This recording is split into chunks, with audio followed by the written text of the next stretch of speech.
Broadcast, sir. Your live broadcast is now running at 60 frames per second, 1080p with zero. I know, so many frames.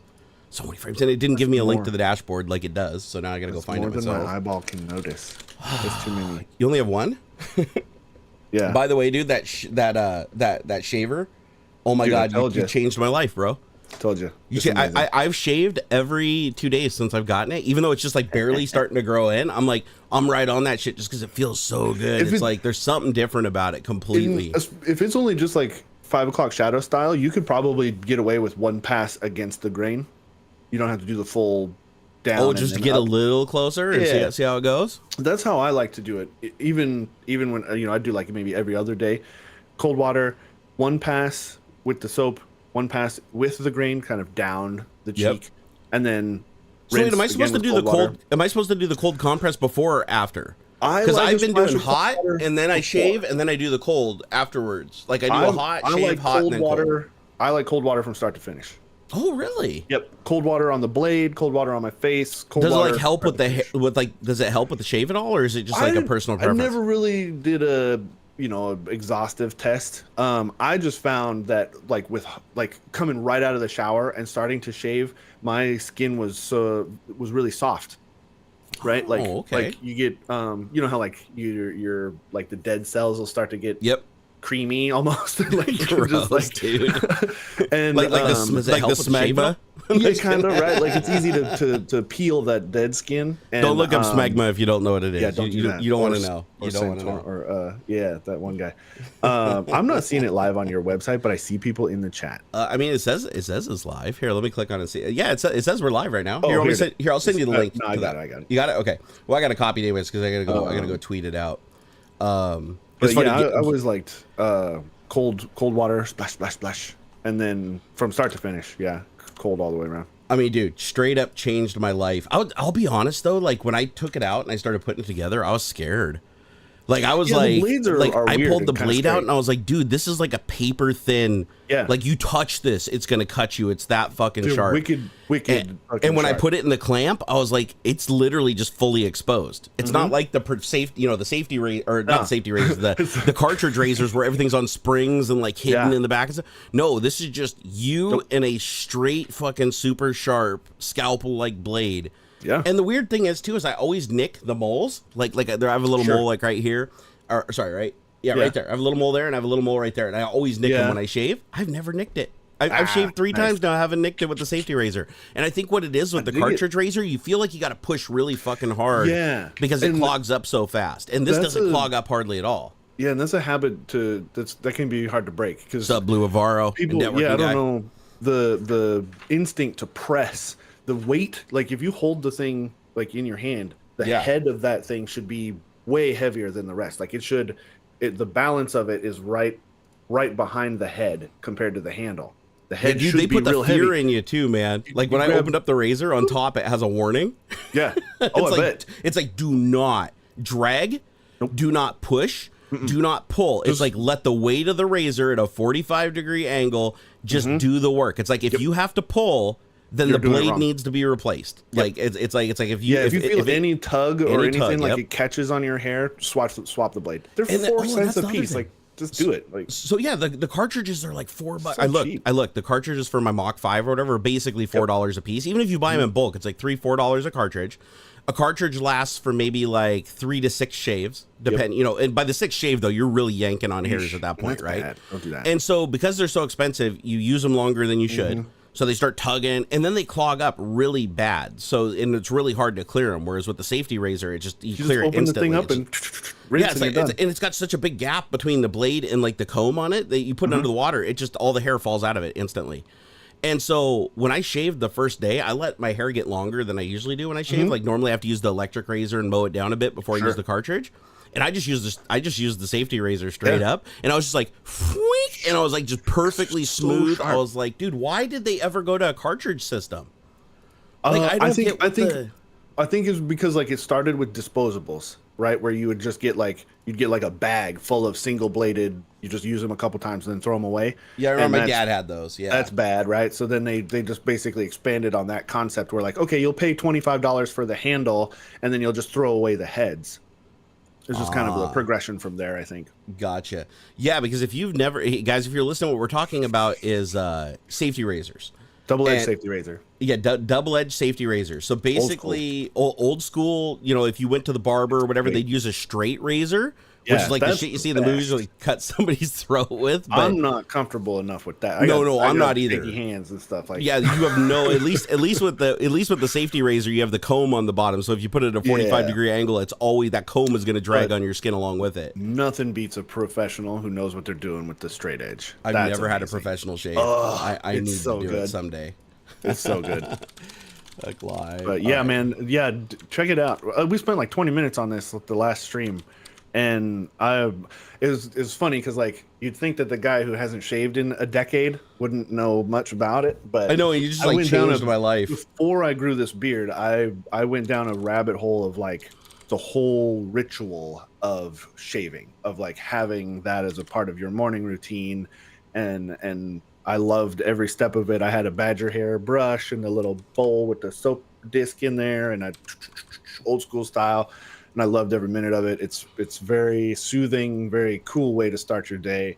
It's definitely a ritual, and like you pay attention. You don't pay, like when you shave with a like a Mach 5 or something, you know, with like a cartridge razor, you're not really paying attention. You're just kind of like, oh, it's clogged. Okay, under the sink, slap, and you're just doing this, and then and we're trying to find like the little hairs and stuff, and you don't really think about it. Oftentimes, like you're thinking about other shit. You're just going through it. Exactly. From the second I took this thing out of the box, I was like, whoa, this is a serious piece of kit. I'm like, so it's like every drag, every angle, like when I'll pull my skin. I didn't do that before. Like I just go over like over my fat rod. Now I like pull my skin, do the shave like this, to get extra close. And the thing is that like you can just throw the razor away after every shave if you wanted to. Yeah, if you wanted to. New blades every morning, and you're still 100 blades cost you $8. Yeah, $8 for 100 blades. I don't shave 100 times in a year. No.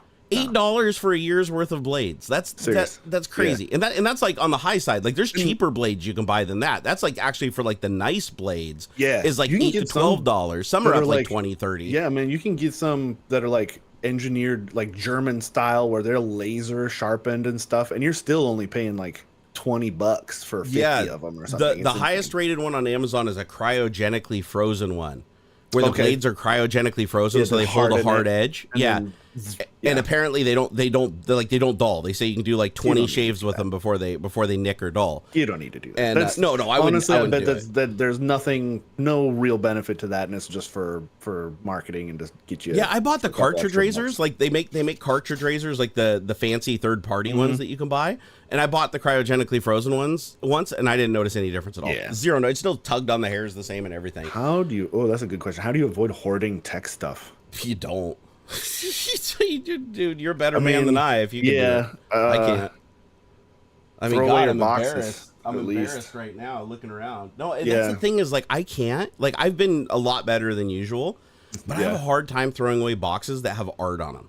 I don't know what it is. If it's a plain brown box, no problem. Amazon box, chuck that in the garbage, give it to the cats, whatever, let the kid play with it. But if it's a box that's like a nice display piece, where it's like, because I used to decorate my house, like back when I was a bachelor, I used to just have boxes thumbtacked to the wall. Nice. Like all my software boxes and game boxes and like any peripheral, I had boxes like people would put flowers up around their house. And I miss some of the big box stuff from, like, if I could, I would love to find like and I'm sure but it's just not worth the money, but I'm sure I could find like a fairly good quality like Ruins of Kunark OG, like the original big box it's like the first expansion for EverQuest.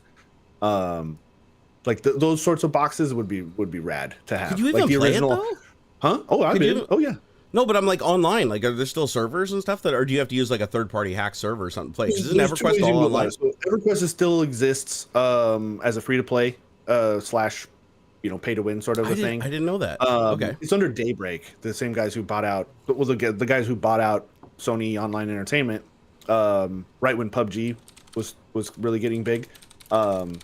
Daybreak Games bought Sony Online Entertainment, which included EverQuest, EverQuest 2, a few other weird, I think Planet Side and things like that. Pirates of the Burning Sea. Hey, anybody out there know what Pirates of the Burning Sea is? I love that, man. That was such a good game back then. That was freaking rad. I only played it because my friend worked on the team and he did he did a bunch of the models for it. So I was like, I played it for him. They had a real good concept. The 3 different factions. It's a whole Caribbean thing. But I think they took too long with the development, and there was a major graphics upgrade at the time, like a big generational shift, and they were still on the older like engine, and that I think that failed them. Well, they hired my friend to optimize it because it was so slow. It ran like anus on every computer when it first came out.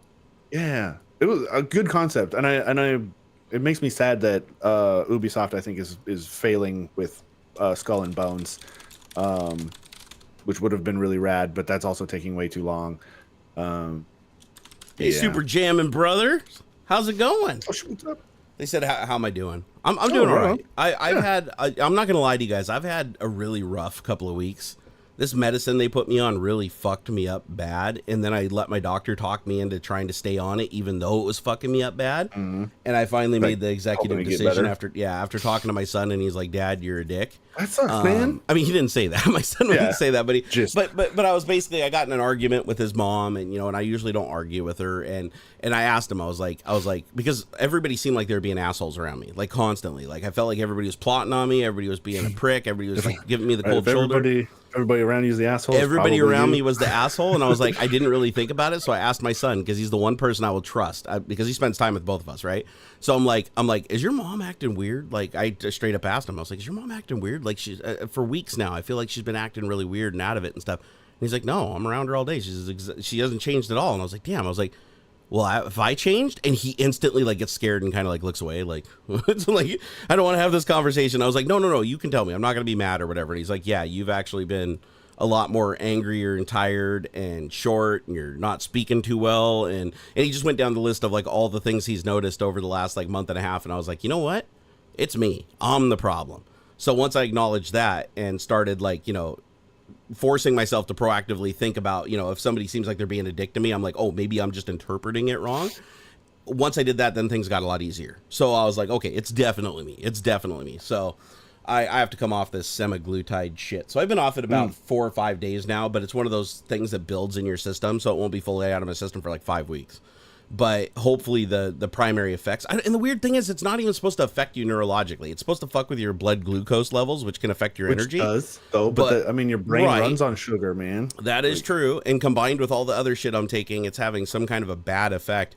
And people have noticed it. Like, people have been nice not to say it, but like the people that are blunt with me, my Asperger fans out there, they definitely notice it too. Like when I called it out and, basically saying, okay, I know it now. A couple of them messaged me too, and they're like, I didn't want to say anything, but it's like, you said it, not me. And I was like, okay, it's pretty obviously me. So I've taken myself off the meds. And the thing is, this happened before. I was on antidepressants a couple of years ago, taking a drug called Lexapro. And Lexapro made me not care about anything. I didn't care about my family. I didn't care about myself. Just neutral. Just life is. But it was like, for me, it was amazing. Yeah. For me, it was like existing in that state was kind of nice because I wasn't like worried about anything. Like I was just like, my job at Microsoft was just burning down with shit going on, 5-alarm fires. And I'm like, not even worried about it. Taking my time. When normally I'd be panicking, right? So it did what it was is advertised to do. But the problem is, it made me also like, I didn't want to have sex ever. My sex drive was completely killed. Seriously, you could put a gun to my head and I couldn't get a boner. Like it was that bad. And very common. Finally, after, my friends were basically like, yeah, kind of cold shouldering me, not talking to me. My wife was talking to me. She's like, yeah, you don't even seem like you're you anymore. Like you're not even the same person, and I'm like, what do you mean? And then finally I was like, okay, well, shit, if it's affecting my wife that bad, I'm just going to stop taking it. And I stopped taking it. It was one of the worst withdrawals I ever went through in my life. You're supposed to titrate off of it, but I was like, nope, I just stopped taking it. So I was like face turning flush, blood pressure through the roof one day, down below 60 the next day, shaking like a leaf. But after 3 or 4 days, I started feeling normal again. And it was like the whole, like, life was interesting again. Everything was interesting. It was like, seriously, it took less than a week and I was already like 100% better. And I wanted to do things, and I wanted to get out, and I wanted to do my job. And even my boss was even telling me, he's like, dude, you got to figure shit out. Like, and I wasn't even listening to him. He's like, dude, you got to figure shit out or you're going to lose your job. Like, whatever you're doing or whatever, you need to sort that shit out. And I was like, okay, whatever. You know, and I didn't care. I was like, if he had fired me, I wouldn't have cared. That's how out of it I was. But then once I was off the medication, it was all good again. And then the other time that something did that was, you remember that drug ephedrine back in the 2000s? Yeah, man. Like speed. Yeah. So ephedrine was a drug that killed a bunch of people. It caused a prolonged it's a weight use. loss drug. Yeah, it caused a heart defect. Yeah, I know. Irony of me taking another weight loss drug, and it does it again. I didn't even make that connection until just now. But well, I believe that's how it was originally marketed. Yeah, it was. But it's basically speed. Ephedrine was it was legal over the counter speed. And it was basically like Sudafed, but stronger, way stronger. Because that name comes from pseudoephedrine. Pseudoephedrine, that's right. So ephedrine, but it was a different molecule of ephedrine though. It was a different molecule of it. It wasn't Sudafed. It's an offshoot, pseudo, right? But it's way stronger. But it's like, if you've ever taken ephedrine, it's not like taking Sudafed. Like Sudafed will jack you up a little bit. Taking ephedrine would make your. That's why you need all the chemicals to make meth. Yeah. So I lost 80 pounds. Hey, I've talked to ChatGPT. It told me how to make the meth. I know. No, you got to ask it how not to.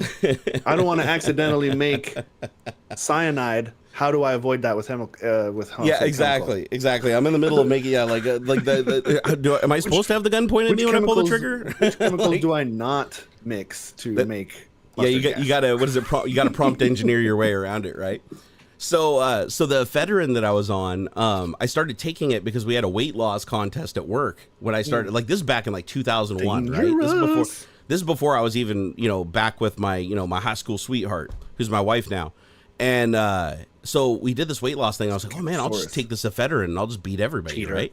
So I started taking. Well, one of the guys he actually beat me, and I lost 80 pounds in like 40 days, and he still beat me because he just chugged prune juice every day and was just shitting his guts out, and he was like so dehydrated at the end of the contest. It's like, dude, that's not fair. You lost like 90 pounds of water weight. But anyways, we had we all put in, I think it was like $100, and then whoever won took the pot. And I think I came in second place, and I lost 80 some pounds over 40 days, and 70 of it was just in the first 30 days. Like I was on the taper off at that point, and all I was doing was taking ephedrine constantly and eating Cheerios with fat-free milk. That's it. Because at work they had free fat-free milk, so I just bought boxes of Cheerios and I was just eating Cheerios. So at the end of 30 days, I basically developed scurvy. I went to the doctor and he said I had scurvy, like the old pirates on the ships, and I had to take a 50,000 unit vitamin C supplement for like a month, so I didn't feel like I was vomiting all the time. But during that time, I was taking ephedrine. All my friends and shit were like mad at me. They were like, we don't want to hang out with you, dude. You're like, you need to stop. And they knew it was the ephedrine. They're like, dude, stop. We know you're taking that ephedrine shit. Stop taking it. You're being a total dick. And everybody was giving me the cold shoulder. And I was so aggressive. I was just arguing with them, And then when I finally came off of it, which ultimately was because everybody was having heart attacks. So remember, like a baseball player dropped dead on the mound. Yeah, man. I mean, it was bad. It was killing like athletes like crazy. So I finally said, I'm going to stop taking it. And this is before the ban. Right before the ban, I stopped taking it myself. And when I stopped taking it, I was like, holy shit, I was an asshole. Like, oh my God, dude. Like hyper aggressive and roid rage. Yeah. It was like straight up roid rage, right? But the thing was, I could do amazing things on it. Like, I remember we went on a mountain biking trip to Gold Mountain in Bremerton, Washington. Up at Gold Mountain, it's a 5 mile, I think, 2,000 some odd foot elevation change, right? And I got on my mountain bike and I never stepped off the pedals once over 5 miles to the summit. And I was with a guy who does this like every weekend, and he was having a hard time keeping up with me. And I was like, I was big back then. I was not this big, but I was still like 230 pounds, right? And I was just kicking his ass going up this thing when usually I'm the person everybody has to wait for. And so the ephedrine made you feel like you never got tired. It didn't matter what you were doing. Like you could just run on a treadmill for 24 hours. Like you never actually got tired when you were on this shit. Yeah. And your muscles wouldn't get tired either. They'd get sore when you stopped, but as long as you kept going, you kept pumping blood through it, you would just go forever. And so I did that mountain biking trip in the mountain. I went up to Snoqualmie when they did the mountain biking in the summer. And we rode down the backside of the mountain, and then you have to ride up the road to come back around to get back to the resort. And I think it's like a 3 or 4 mile ride to come all uphill, right? And I was the first person back, and the next person in my group arrived like 10 minutes later. That's how far ahead of him I was. And we all left at the same time. I was just the whole time just standing, just pumping the whole fucking way. I was like, damn, dude. They were doing that even back in World War II. Hey, they had like candy bars and stuff for that were basically stuffed full of amphetamines.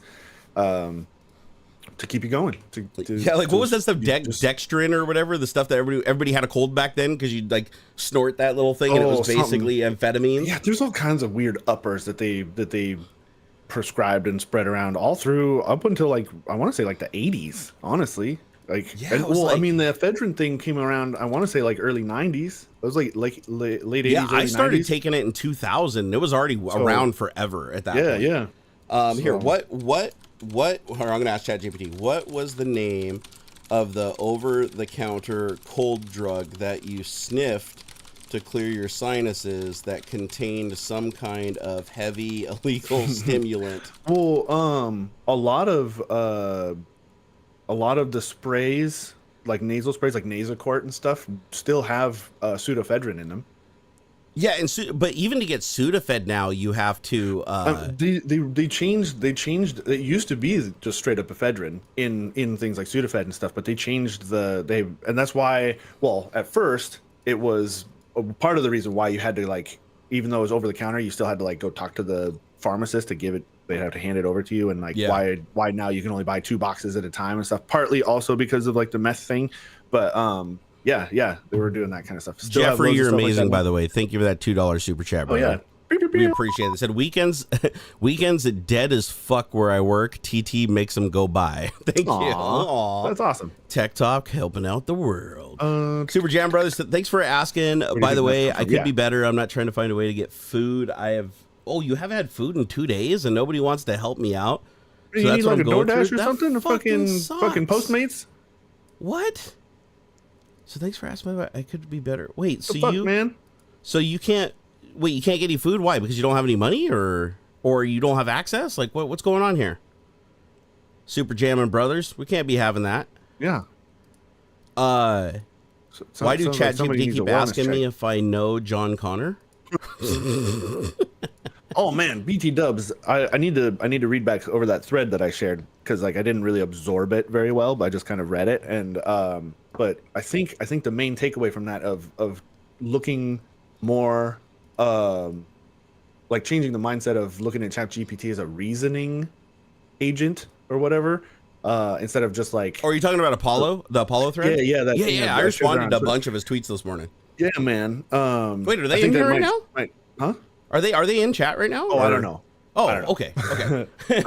But yeah, it's just I think it has some really good insights. I just need to like go back over it a little bit more and Hey, Super Jammin' Brothers, I'm broke as fuck right now, but I'm not so broke that I can't help you get a meal. Send me your Cash App or your PayPal, and I'll send you some money right now.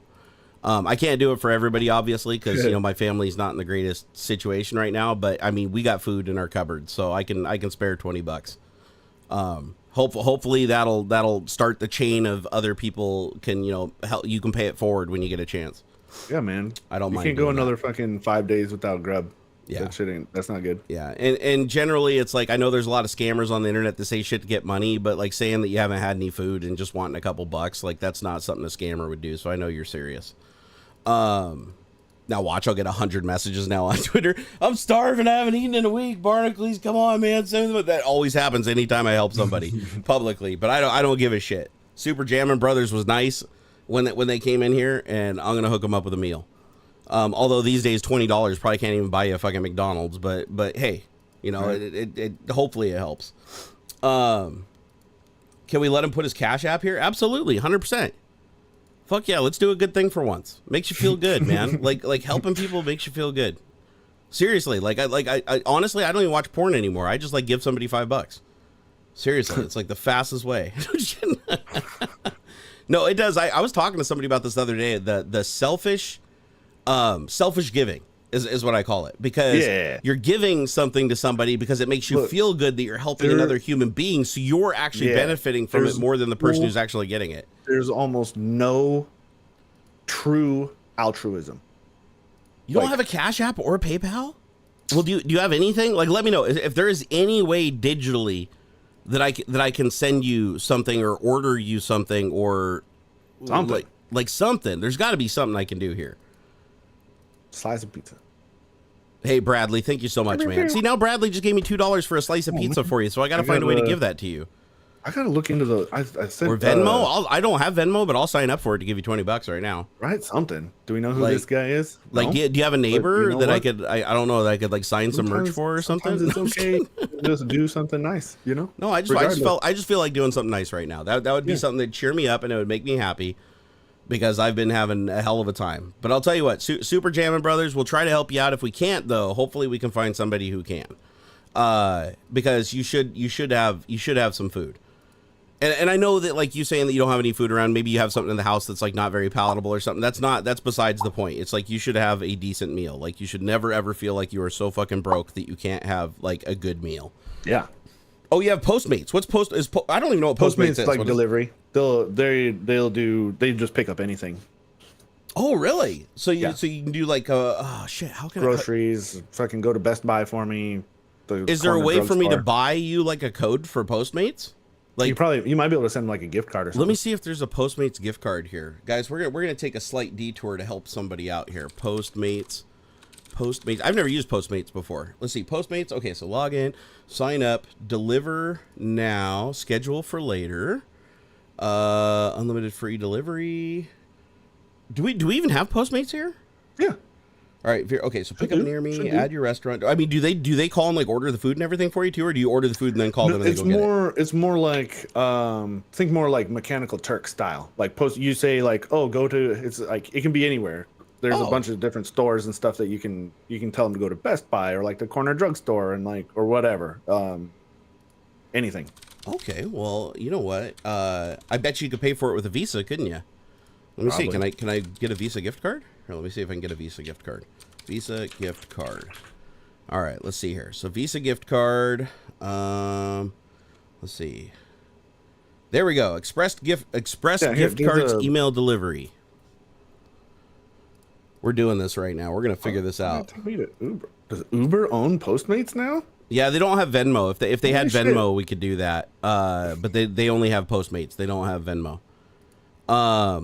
But we're gonna figure this out. We're figuring this out. This is my nice thing for today. So if I do, let's see, 20. Is this okay? So what is an express gift card? It's got to be like Visa endorsed, otherwise it's not gonna work. I don't know. Oh, never mind. This is not the card to get. That's not a Visa card. You've got if it's not a Visa card, it won't really work for much. Let's see, where is it? Oh, here we go. Visa gift cards. There it is. I found it. Okay, so can I put in the amount? Do they let me do an amount on one of these? Let's see. Amazon gift card in a birthday pop-up box. Oh, here we go. I found it.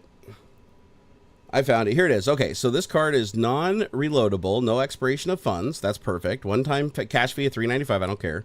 This item is not eligible for refund. Don't care. Let's see. Does it mail it to me?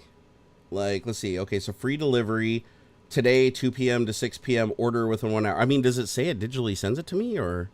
Let's see here. Visa everywhere. Okay, easy to buy. Xmas box selection. Oh shit! So they mail it to you. I don't want to mail it to me. I just want to give me the number. Yeah. Like, where is there not a way to just like order a card and just get the number? There's got to be a way to do this.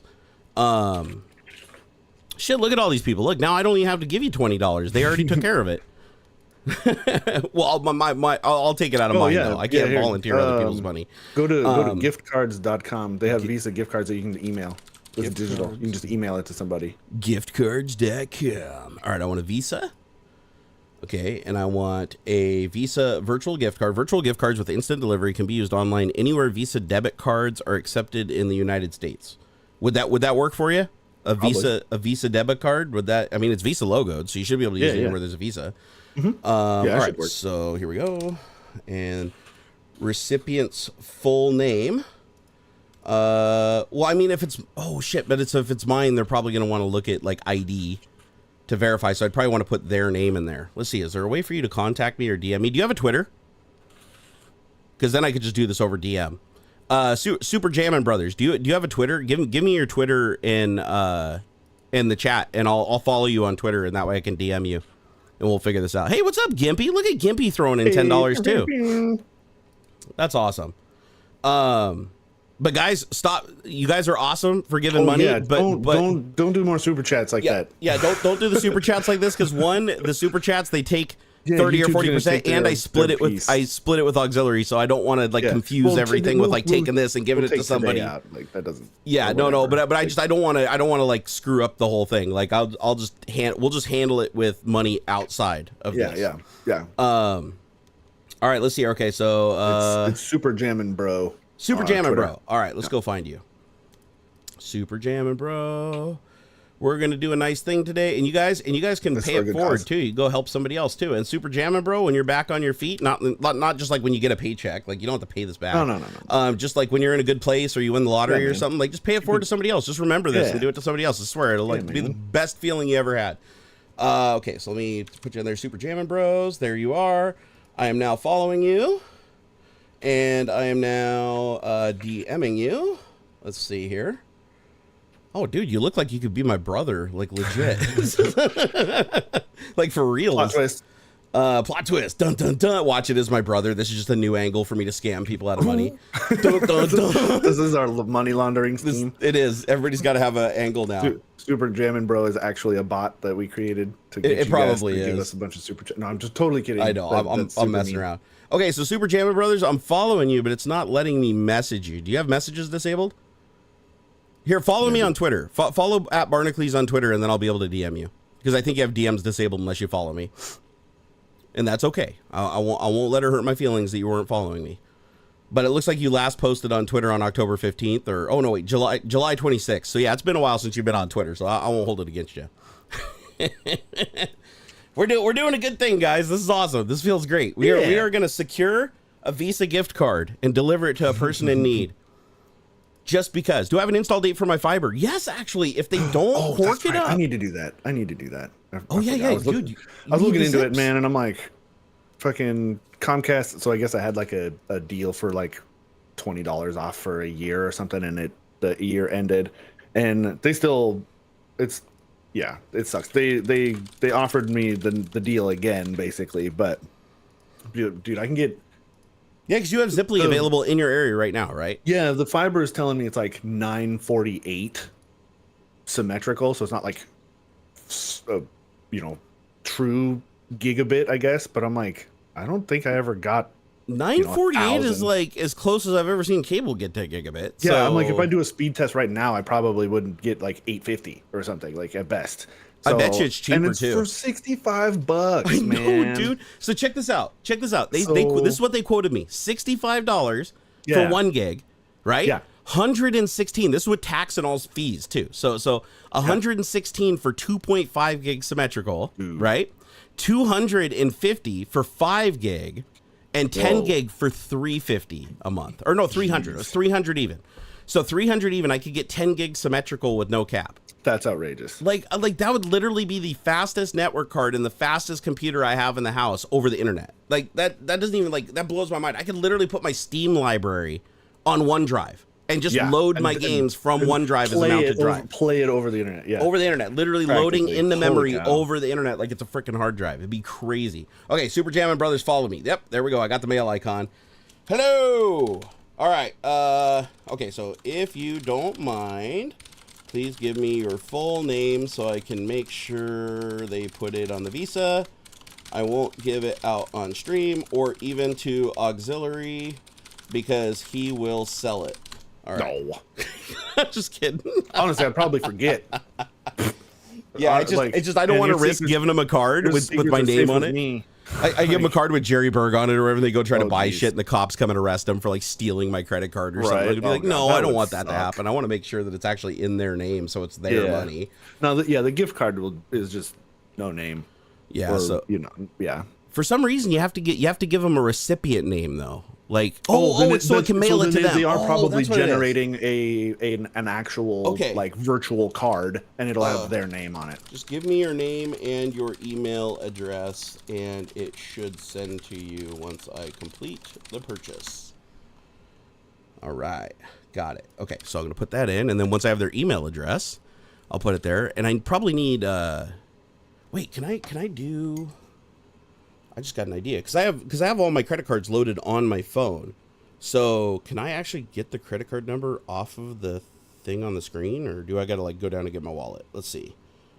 Okay. It says I need my Face ID to look at my card. Nope. This shows you how often I actually like, I'm so used to just everything being there in the computer. It's like, I don't even know what to push. Yeah. Dude, I got a new phone and like, fuck, I have like, every time it's just like reinstalling Windows. It's like a bump. Oh, that's right. I can't do that. And then I it's can like, just do it from the phone, right? I got to relog in or like, ugh. It's giftcards.com, right? Yeah. Okay. So I'm going to giftcards.com. For those of you guys that are just joining us, we're doing a good deed today. We're helping out a person who needs some food, and we're gonna, and then everybody else, you can help. Instead of giving us you can give us the super chat because we do need money to survive. But if you want to help a person, go find a person that, trust me, they're everywhere. They're literally just laying around everywhere. Go find a person, pay it forward. Even if you go to Starbucks and you buy the person behind you a coffee, it's the greatest feeling in the world, man. Seriously, I wish I got to do it as much as I used to. I used to be able to do it all the time. All right, so here I found it. Wait, what is this? It's all trying to tell me I got to pay for Twitter Blue. What? It's being dumb. Oh, hold on. Can I not connect to gift cards through a VPN? That's dumb. Here, let me turn off my VPN. I'm gonna hit like every technical issue possible. But the good news is once I rectify this, then one day when I'm rich again, I'll be able to do this regularly. See? Okay. How do I disable my VPN settings? I would like VPN to be off. The VPN is now off. Now go into Safari, go to giftcards.com. All right, we're doing it. We're doing it and doing it. And okay, there, it's working now. Yay. Okay, so I want to get a Visa, virtual Visa. There we go, buy now. And I want to put units of money on there. And then I'll put in your information. Let's see here. And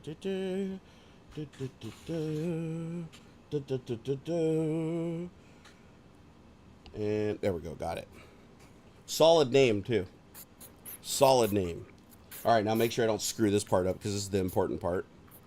Let's see here.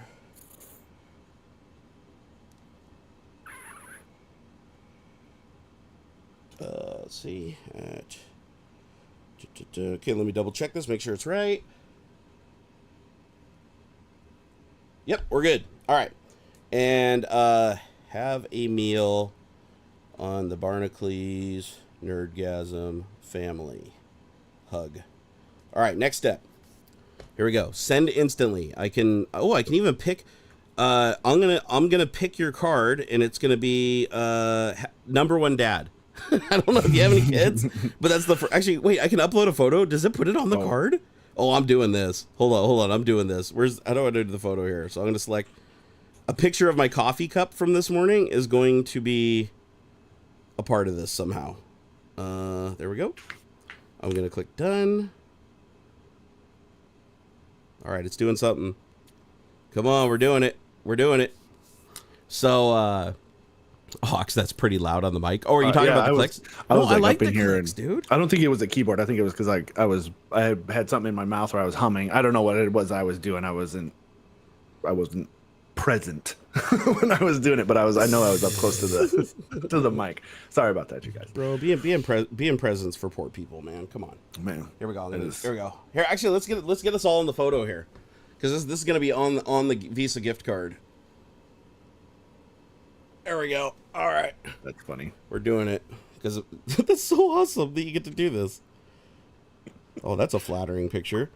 All right. It says, does this image meet our guidelines? Can't have a written message, no date, name, or location, or a copyright protected logo or artwork. Nope. We're good. Finish. All right. Can I now go to the next stage? We're almost there, guys. Add to cart. There we go.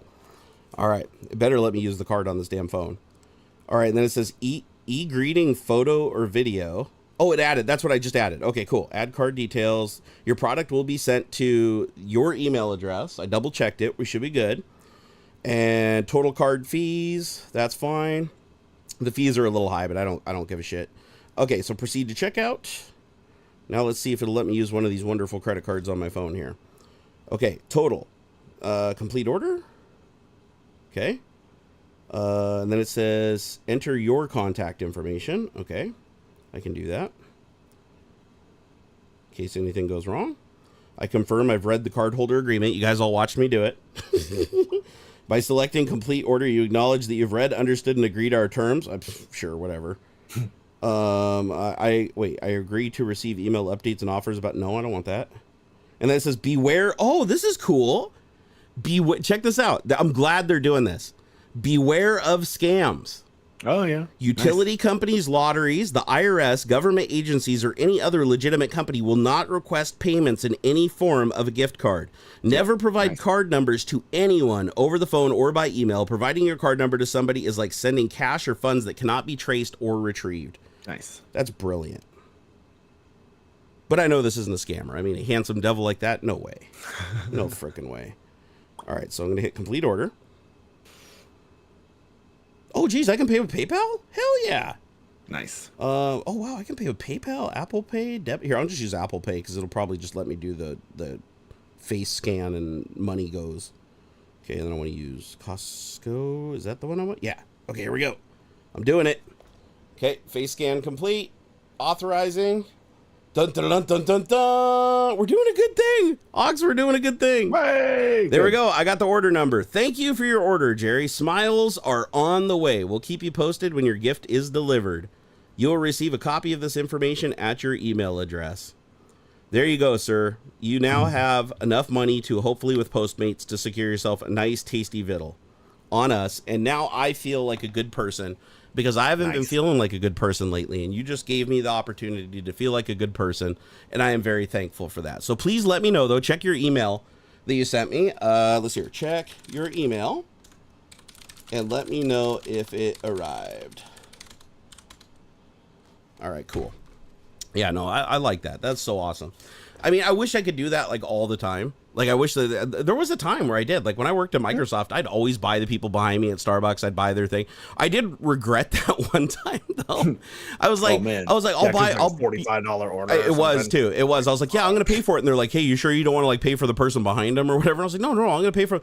I mean, they ordered like $40 some worth of stuff. I was like, oh crap. I was like, but then I was like already like, no, I already committed. I'm like, nope, I'm doing it. Yeah. And it was cool because when I drove around, it was like literally like a van full of people. Like it was an entire family, their friends, their kids, everybody in the vehicle. And when I drove by or whatever, I gave them the thumbs up, and they knew that I was the one that paid for it because I was the one parked in front of them when they went up the window, and they were all like yelling out the window, waving at me as I was driving by. I was like, oh my God, I did a good thing.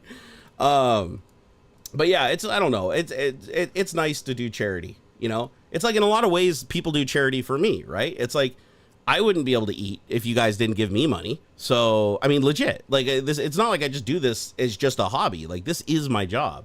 So it's like if I don't make a living doing this, I don't eat. So in a way, you guys are doing the same thing for me that I'm doing one time for this person, you know?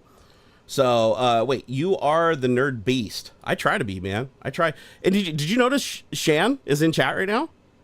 Yeah. Yeah, every time I see him, I'm like, wow, that's the person that like sponsored Aux back in the day. Mm-hmm. And weren't they like really happy with the results too? Because I remember they messaged me on Patreon, because I think they're my patron too, and they messaged me and they were like, yeah, that was like tons of people bought the book and like looked at it and stuff. Yeah. I thought that was so cool that actually like worked out for him really well, and it made me happy. All right, so Super Jammin' Bro, let's see. I'm just waiting to hear back from them. I'm sure they're just checking their email right now.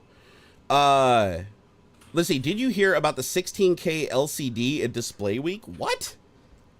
James Campbell said there's a 16K LCD. Wait, for like sale, or is this like a prototype thing? Because I've seen 8K screens. I have yet to see a production 16K screen yet. Oh, can I ask, do you make enough money from YouTube and Twitch to pay all your monthly expenses? I believe Jerry has more income streams than just YouTube and Twitch. Not really. Not right now. The truth is, when I was doing this like full time and I wasn't dealing with the health issues that have suppressed me, I had a revenue stream from YouTube, Twitch, Amazon, affiliate links for other services, NordVPN, some affiliates for like, e-bikes and, keyboards and stuff like that. But since my health issues kicked in and I haven't been making content and videos on YouTube, I make less than after the cut and after I pay AuxxZillary, I make less than $200 a month off of YouTube off of my 800 videos that I have on. Snap. So that's almost nothing. That's yeah. And then on Twitch, I make anywhere between maybe $1,200 and $2,400 a month. Man. And it's not enough to. I can't even pay half of my bills right now. Not even half of them, and that's before I pay taxes. So something that might be an interesting avenue. There are plugins now for like Resolve, and because I think you've moved away from Premiere. Yeah. I mean, I can't do Adobe. I can't afford Adobe anymore. Yeah, right. Fuck, $60 a month. It's outrageous to use, and all I use is Photoshop. Like all I want is Photoshop and Premiere. Yeah. But they won't just give you Photoshop and Premiere. You have to either get one or the other or everything. The photography pack or the video pack, or everything. It's but there's I think it was for Resolve. I saw this for is a plugin that I think it was centered more for like podcasts and stuff. But it will like cut out. It'll automatically like clip up your videos so that it's like good for like TikTok and stuff. And that might be something interesting avenue to sort of like almost repost some of your videos and things, so that it, may reinvigorate some stuff. Yeah, I need to do something, man. I need to do something. I've actually had some good suggestions from people too, like that I should go back through my YouTube library and like pull out like my really long 40-minute videos from like years ago. And then like re-edit them back down to like a new, briefer, faster format of like 10 minutes, and then like re-release it like as a faster paced version. That's like, because it changes it. Like when you make a long format and a short format video, they're like completely different stories. It's crazy how different it is. Like I used to do a thing for my patrons where I'd do a long form video before I do the final cut, and I would upload that to Patreon before I cut the fat, and then I would cut the fat and publish that one to YouTube because people didn't want like an hour long on YouTube, but the patrons did. And the biggest one that I did, I think, was my air conditioner video, where I took the air conditioner out of the window, carried it downstairs, took it outside, power washed it, did a bunch of shit, brought it back up and put it in. I ended up like collapsing on the stairs because my back gave out, ended up hurting myself really bad, but I cut all that out of the video that's on YouTube. So the video on YouTube is like very upbeat, very fast paced, very, look, we did a thing and it worked, right? Whereas the Patreon video is very like slow, but with me getting hurt and me cussing and slamming into shit. And it's like you watch the two videos and they're not even the same at all. It's crazy how much you can tell a story just through editing. It's wild. Yeah. So and that's why I love editing. Like a lot of people don't like editing and they hire an editor. I hated that. For me, for me, I love it. For me, it's actually just as enjoyable as actually shooting the video. So boring. Because I get to tell a story. Well, I hope everything's okay with Super Jammin', bro, because they like straight up just like disappeared. No, they said was it Uber Eats $25? Yeah. Or no, it was a Visa card for $25. Oh. So was it Uber Eats $25? No, it should have been a Visa debit card. For whatever. I mean, you didn't put your email address publicly. Did somebody else send you something? No. It may have just come through that way. Because like Uber Eats has expanded into other stuff as well, so it may have come through labeled that way, but like through the app you can get all kinds of stuff through Uber Eats now. Yeah, it shouldn't be. Man, I also saw. Let me check it. Weird fucking tangent. Yeah, go for it. I say if you're Amazon Prime person, you can get a Grubhub Premium free for a year. It's like Grubhub Plus or whatever. So like, just for being a Prime member, I think you can get like free delivery through Grubhub for like a year. I want that. Yeah. Oh crap! I need to tell my lady that because sometimes every once in a while we'll order in like that, and it's like fuck, dude, it's like an extra $20 for all the fees and stuff. Okay, something happened. So yeah, no, I'm glad I checked the email. It says giftcards.com. Let's try that again. Hi Jerry, we had to cancel your order because it didn't pass our screening process. Online security is important, like really important. So we take time to measure and protect the people shopping with us. We suggest you check out your billing and shipping info. There might be an oopsie in there that needs fixing. Please note, no funds. What are you talking about, oopsie? I put in my phone number. I put in my email address. Like, what else do they want from me?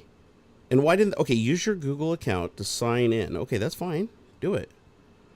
Okay, which one do I want to log in as? Do that one. Confirm. Yeah, that's... Sorry about that. God, I'm asking them. They're probably like frantically looking for it. When I'm not giving up until this is done. Like, there's no freaking way. Like, this is going to happen.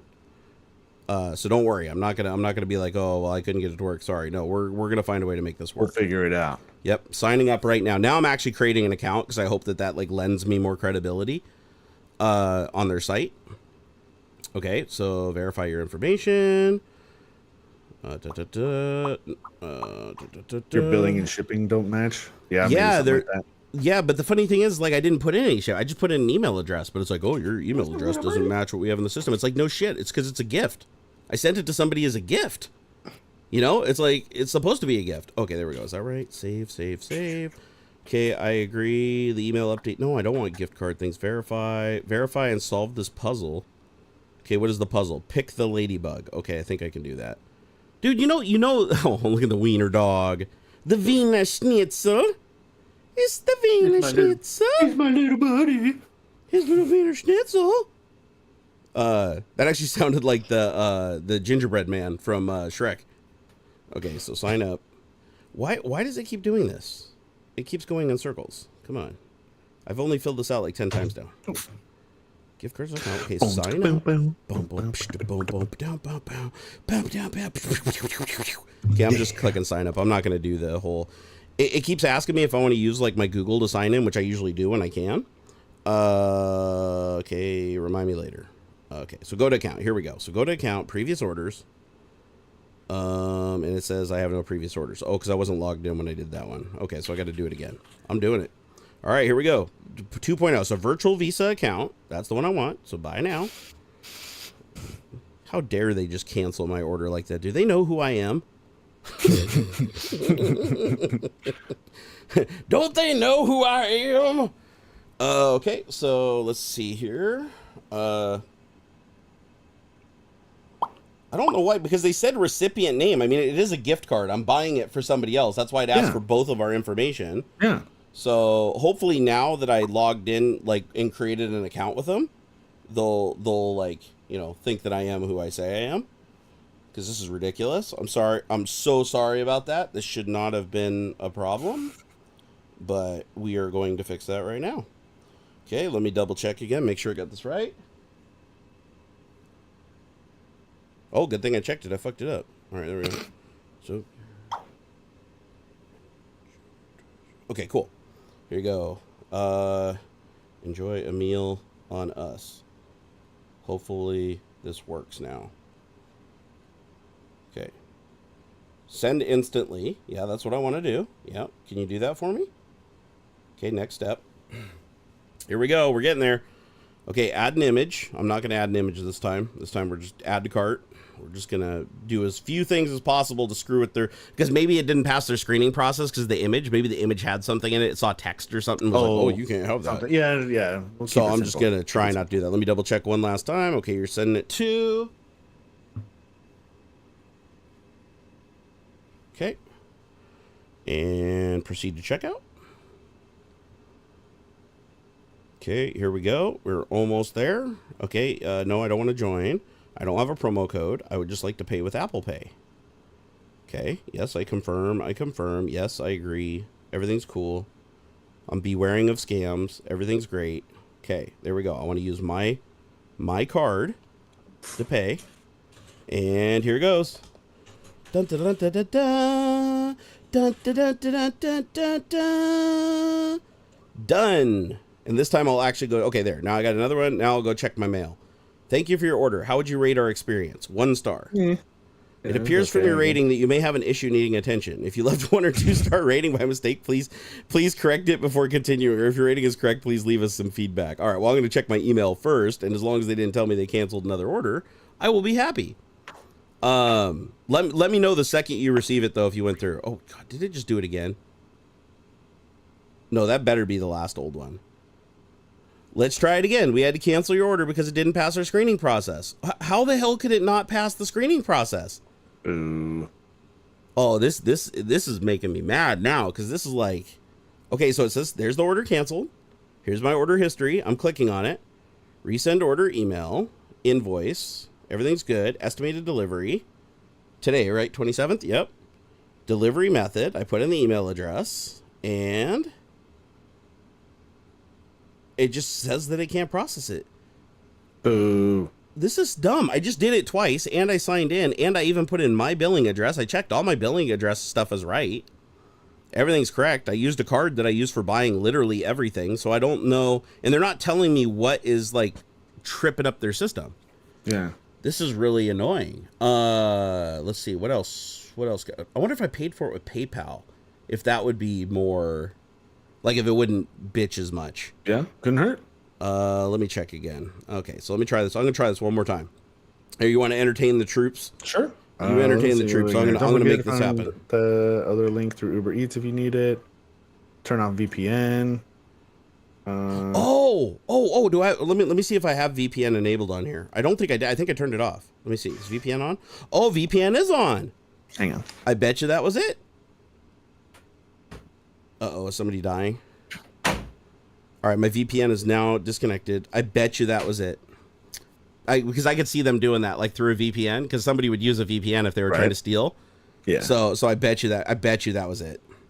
I wish that they just had a button to just say, "Hey, could you try again?" Like, could you just maybe, without having to go through all the hoops. Yeah, it's like, come on, dude. I just created an account on your website. Well, the good news is at least I have an account now, so I should be able to like go back and do stuff. All right, so I would like to do this again, if you guys would not mind. No, try it out, man. Hey, come on, gift cards. You're getting real fast. Yeah, I'm getting better at this. I mean, I am learning a skill. The picture slowing us down? I don't think so. What's slowing us down? Gimpy was asking if the picture was slowing us down. Oh, I didn't even put a picture on the last one. Yeah. So now it says, okay, you've unlocked special savings from our partners. No, I didn't. Now it's doing something really weird. How do I just go back to just their site? If I give you my privacy affiliate link, we both get $5, and it will be like giving me billing address, zip codes, VPNs. Wait, what was that? Nah. He says if I give you my privacy affiliate link, which I think is some kind of virtual card thing. Oh, privacy. Virtual payment cards. No, yeah. I'm already signed up on. I'm already a member of privacy. I'm just not using them right now because I got this card on here. I think it was the VPN though, because they're not telling me why, because they obviously don't want me to go try something else. You know, if that's the problem. Yeah. That's why they never tell you. But I bet you that was it. I bet you it was it. So try this one more time. And if it doesn't work, then I'll just do it after the stream. And I will make sure it happens. 3 hours later. Yeah. I know. Sorry guys, right? This is the whole stream now. Yep. This is hey. I am on a mission. This is what happens though. Like when you want to do something good, sometimes you have some roadblocks, but it just makes it that much sweeter when it works. The hyper focus. Yep. I'm like, dude, and I'm getting so good at this. I'm getting so good at this now. That's the message you're gonna get. So good at this now. It's gonna be all worth it. Next step. Send instantly. No picture. Add to cart. Okay, your product will arrive. Done. Add greeting, duplicate, card value, same thing. Proceed to checkout. Okay, it's thinking. For reals this time. Come on for all the eggs. And this time I've got VPN disabled, so it should now know that it's coming from my area. All right, it's thinking. Think faster.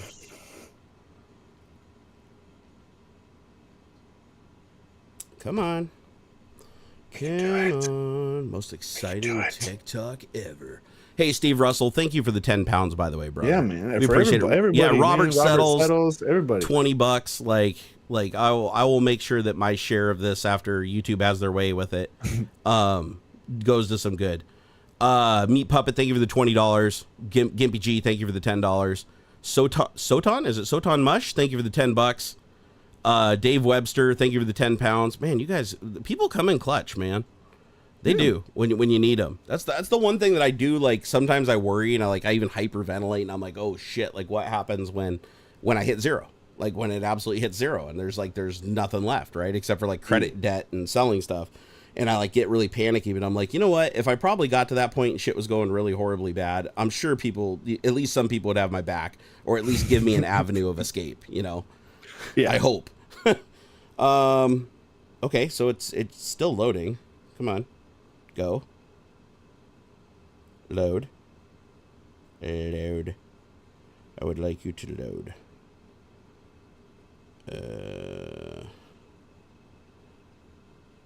Why is it struggling so bad? Here, let me...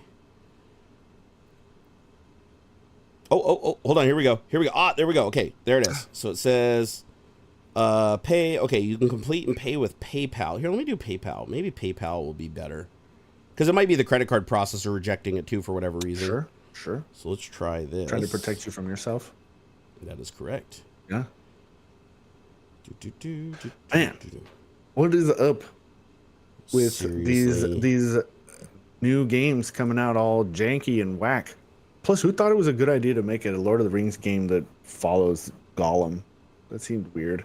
The graphics look really jank. Super too. cheese. Like, Super did you cheese. see that? Like, I was yeah, like, man. nah, I don't like that. Like, look, I'm all for, you know, artistic like direction and stuff. Like, you don't have to make photorealistic games and stuff, but it is weird. I feel exactly the same way. Like, I was looking at that. Oh, wait, what is that? How much YouTube tip? Yeah, YouTube takes 30%. Yeah, they take a lot. Do you guys have better ways to make a donation? We need to in the future. We really do. I mean, the only reason I haven't is because of just the tax implications. Because I'm not doing the 1099 MISC thing. I'm basically I give basically YouTube takes their 30%, and then whatever's left that doesn't like go through the system or get rejected or take it back, I split that 50%, give him his 50%, and then I pay the taxes out of my 50%. Yeah. Just to simplify things. Because otherwise I'd have to 1099 MISC him, and then he'd be responsible for the taxes, and I wouldn't have to pay it, but then it's going to complicate his taxes a bunch. And then it complicates my taxes. Yeah, it's just a pain in the ass unless it's a huge amount of money. I get 1099s from Twitch and Amazon and like it makes sense if it was a huge amount of money, but like let's be realistic here. It's like, you know, it's like if it's like $100 a month or something. That's a good month. So, I mean, we've had a month before. I think there was like $40 or $40 in a month. Yeah. I mean, I'm not complaining. It's just to give you an idea. It's like we're not making jillion dollars off of doing this. It's like the money is. No. Actually, this isn't where I make my living. This is where I hang out with my friend. Where I make my living is on Twitch. Yeah, man. This is. We're both in a very similar position when it comes to our Did I put income streams, I suppose. I'm gonna try just paying with my Amazon card, just on the off chance that my other card didn't get updated or something. Here, I'll remember to pay off my Amazon Alone in the card. Dark game with the previous. See, that's what I'm saying. I don't know a whole lot about game development and things like that. But it feels, there's a feeling thing that why couldn't you put out a demo? Why can't you put out a demo during development? Yes.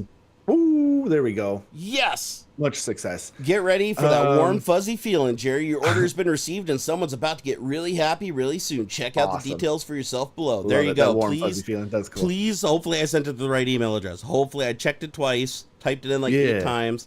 But please confirm that you received this, and if you did, we can all be happy now that you're going to have a meal, and that will make us both very, very fuzzy. I do hope that they lean back into demos for games, because I feel like it would be helpful for.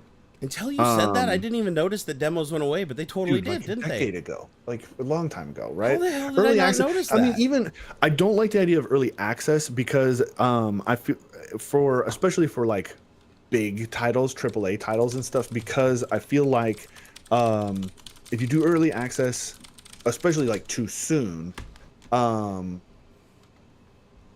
it kills the hype for your game. People will play the shit out of it, and then when you finally have your final product, nobody's interested anymore. Steam's doing demos. Play now, pay later.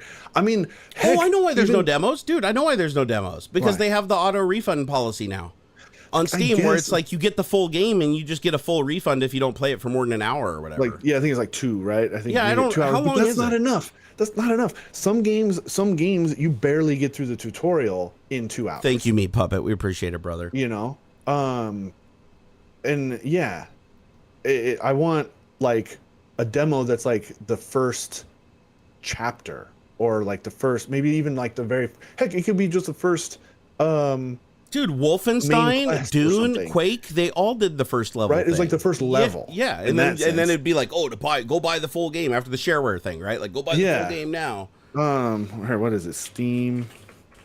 Maybe they just felt like they didn't want to, because for a demo, you still have to compile a different version of the game with like less assets and stuff. So it was more work. So maybe they just figured now if you buy the game and try it and refund it, like you're more likely to keep it, because you already put the effort into it to get through that first level and you don't want to do it again.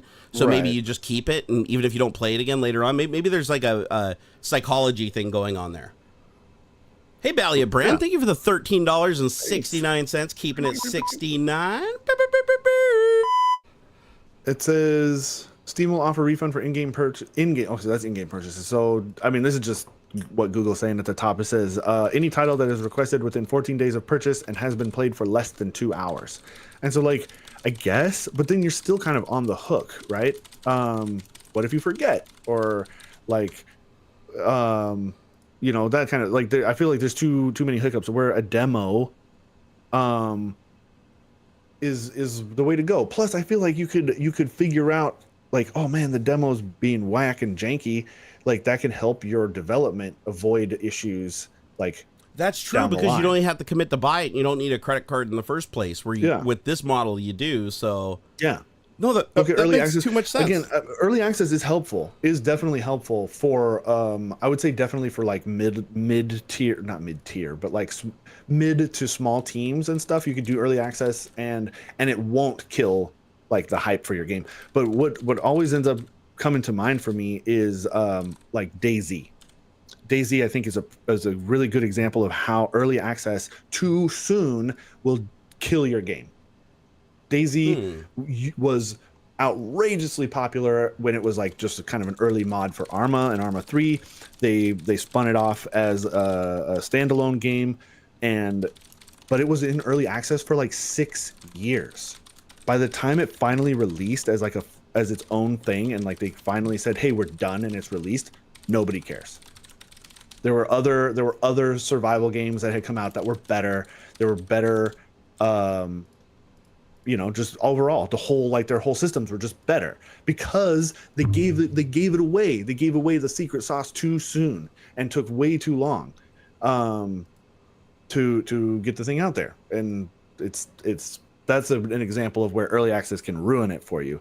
But then there's others where like the game is like perpetually in early access, sort of a thing, like Dwarf Fortress, right? It's like that game is never ever going to be finished for reals. And they don't ever spin it as like a early access sort of thing anyway, but it's like it's I just think a demo, or you could still even call it early access, but like you can leave it at a like I think a good example of where early access can be successful long term, Baldur's Gate 3. Their early access is only the first act, which is still like 20 hours worth of gameplay, but it's essentially a demo that you've pre-ordered, you kind of paid for.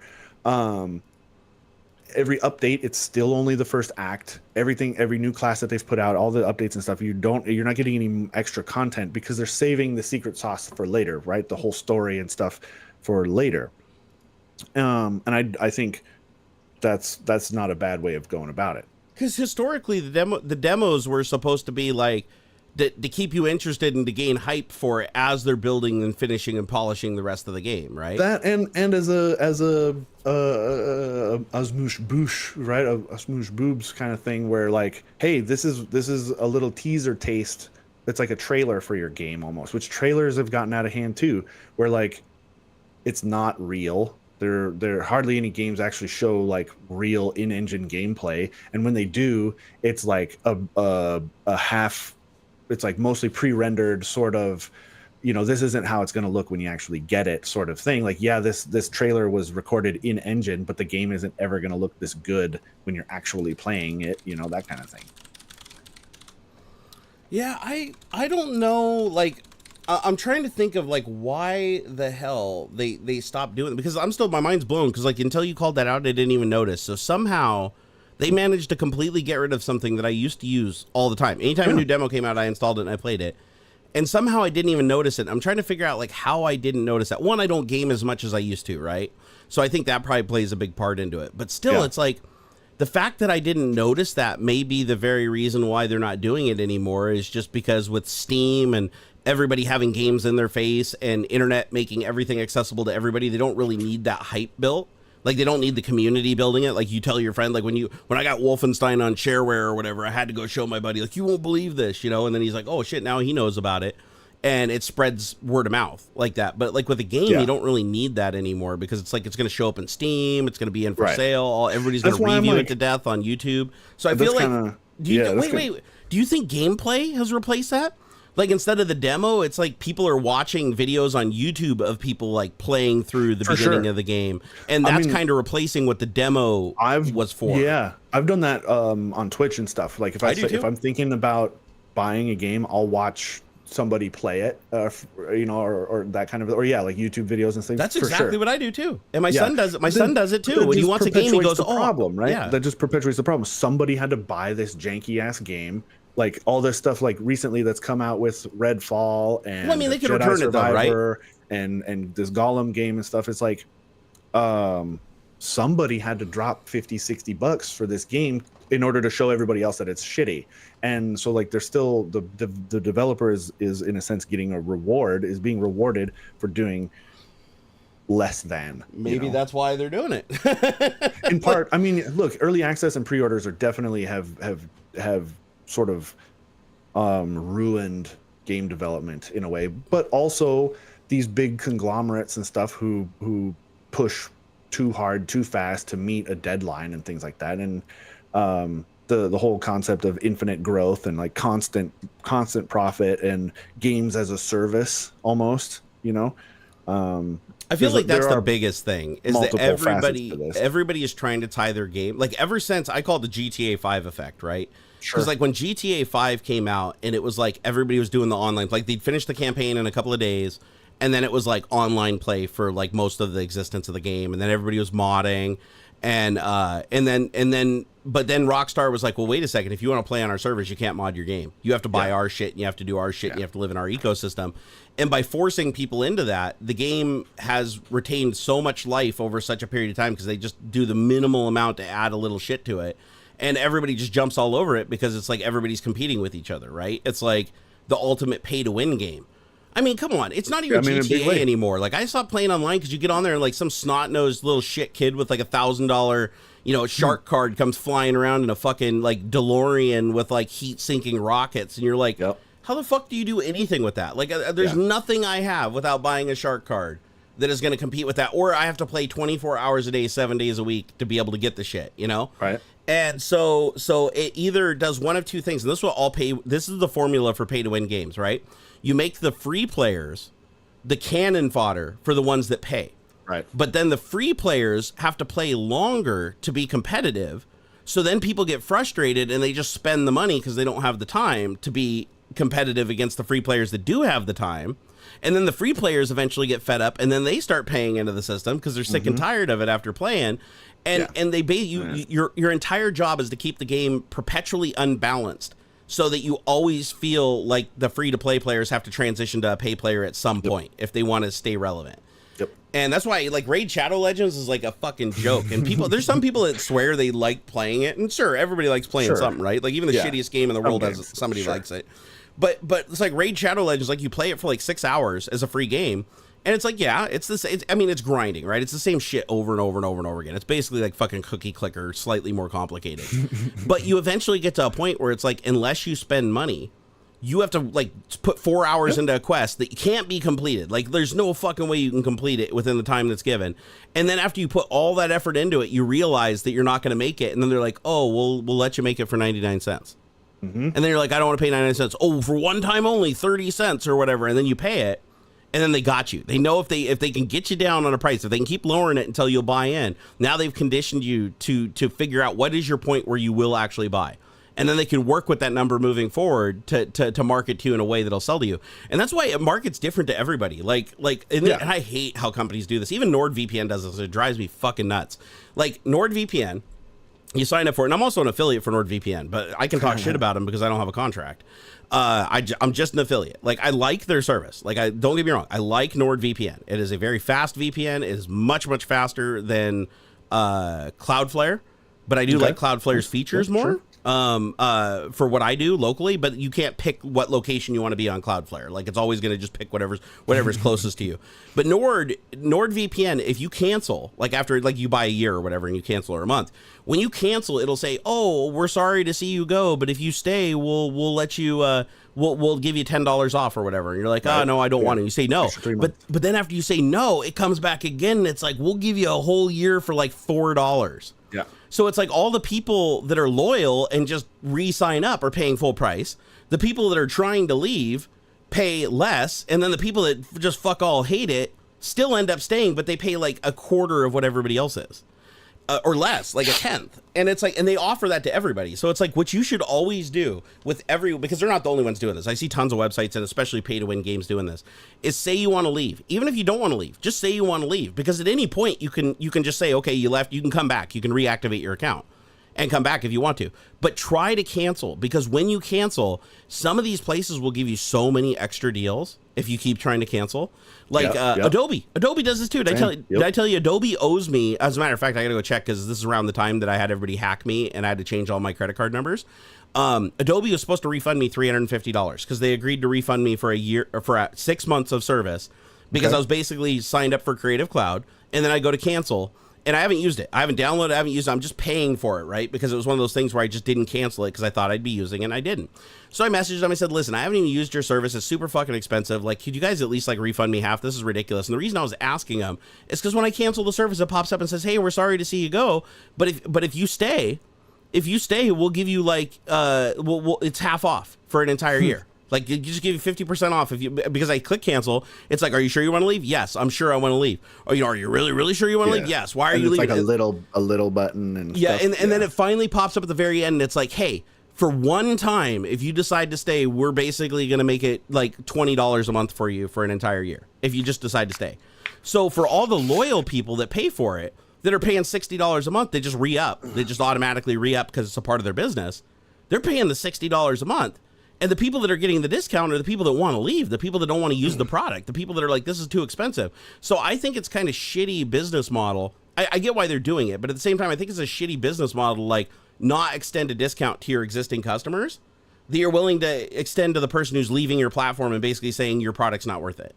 Yeah. Like, I think that's fucking terrible, man. And I see everybody's doing it now. It's like even my cable company did it. They're like, hey, when I called them, I was like, yeah, I'm going to be canceling my internet. This was like months ago. Luckily, I didn't, because I would have been fucked because the fiber company screwed up my install date. But I was like, I want to cancel. And they're like, oh, well, what can we do to keep you as a customer? I'm like, what do you mean? What can you do? Oh, like, hey, what if we gave you a $10 off voucher a month or whatever? No, I'm not interested. Okay, well, we can give you one time 50% off for a year. If you sign up for a year contract, we'll give you 50% off the overall bill. And I'm like, well, seriously? Like, I could have been getting this like the whole time. All I had to do was tell you I wanted to cancel every year and you would have given this to me. And they're like, yep. I'm like, God damn it. And so I almost want to pay a service. One of those services that just calls around and threatens to cancel everything all the time. Just to get the retainment. Yeah, I can't remember the name of it, but there's a service. I've seen it advertised by some YouTubers. I can't remember the name of it, like Arlo or something like that. There's a service that you sign up for, and you basically put in all your bills. You put in everything. You put in like your Netflix, your Hulu, anything that has a monthly expense you put in there. And then what they do is they use AI to call using voice to text or whatever, and it has a conversation with the person on the phone, but it'll call the businesses, and they figure out how to get through to the person the fastest, and they can stay on wait forever, and it will converse with the person to try to negotiate a better deal by threatening to cancel, asking for promos, asking certain questions, and asking for the manager and asking the manager if they can do a deal, or hey, we're looking at another company because they're cheaper, even though you're not really doing it. They'll just lie and say that you are, and say, hey, I'm the broker for so-and-so, and if we can't get this price down, we'll have to leave. And it basically uses AI to manipulate these companies into giving you a deal. And I've talked to some people that have used the service that said that it saved them quite a bit of money, like across all their services and everything. In 1 month, it saved them like $60 a month off across all of their bills by just getting like little coupons, little vouchers and stuff. And it'll do that every month. It'll call back every business every month and try to haggle again. And what it's going to end up doing is pay. clogging up their phone systems, right? Like at some point, the customer service at these companies is just going to be a giant line of AIs. And you're just going to have the people on the phone be like, oh, I just want to die. You know, it's like hello, this is Dr. Spadesu. How are you doing today? You know, it's like, oh, fuck, here's another one. Yeah, give us discount or we're leaving. You know, that's going to probably get annoying really, really fast, these businesses, and they're going to have to figure out what to do about it. But I'm glad they're doing it. I'm glad they're doing it because there's so many businesses that make it super easy to sign up and fucking impossible to cancel. Yeah, you just click one button online. It's like, sure, 7 days free trial, no problem. You can cancel anytime. And then you go to cancel and you click the cancel button. It's like, oh, just call this number to cancel. And then you call the number and it's like, baby, come back. And you're on hold for, oh, you are number 2,700 in line. And you're like, oh, shit. And then you finally get somebody on the phone. You're like, yeah, I'd like to cancel my service. Okay, what is your name? Spell your name. Okay, what did you use a credit card to sign up? Okay, what is the last four of your credit card? Okay, what's your password? What's the name of your cat?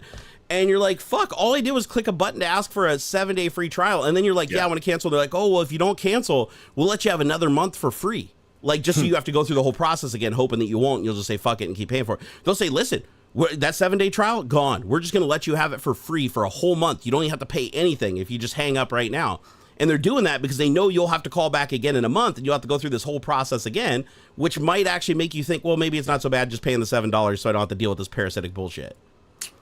And so having an AI do that, there's a poetic justice to using it that way.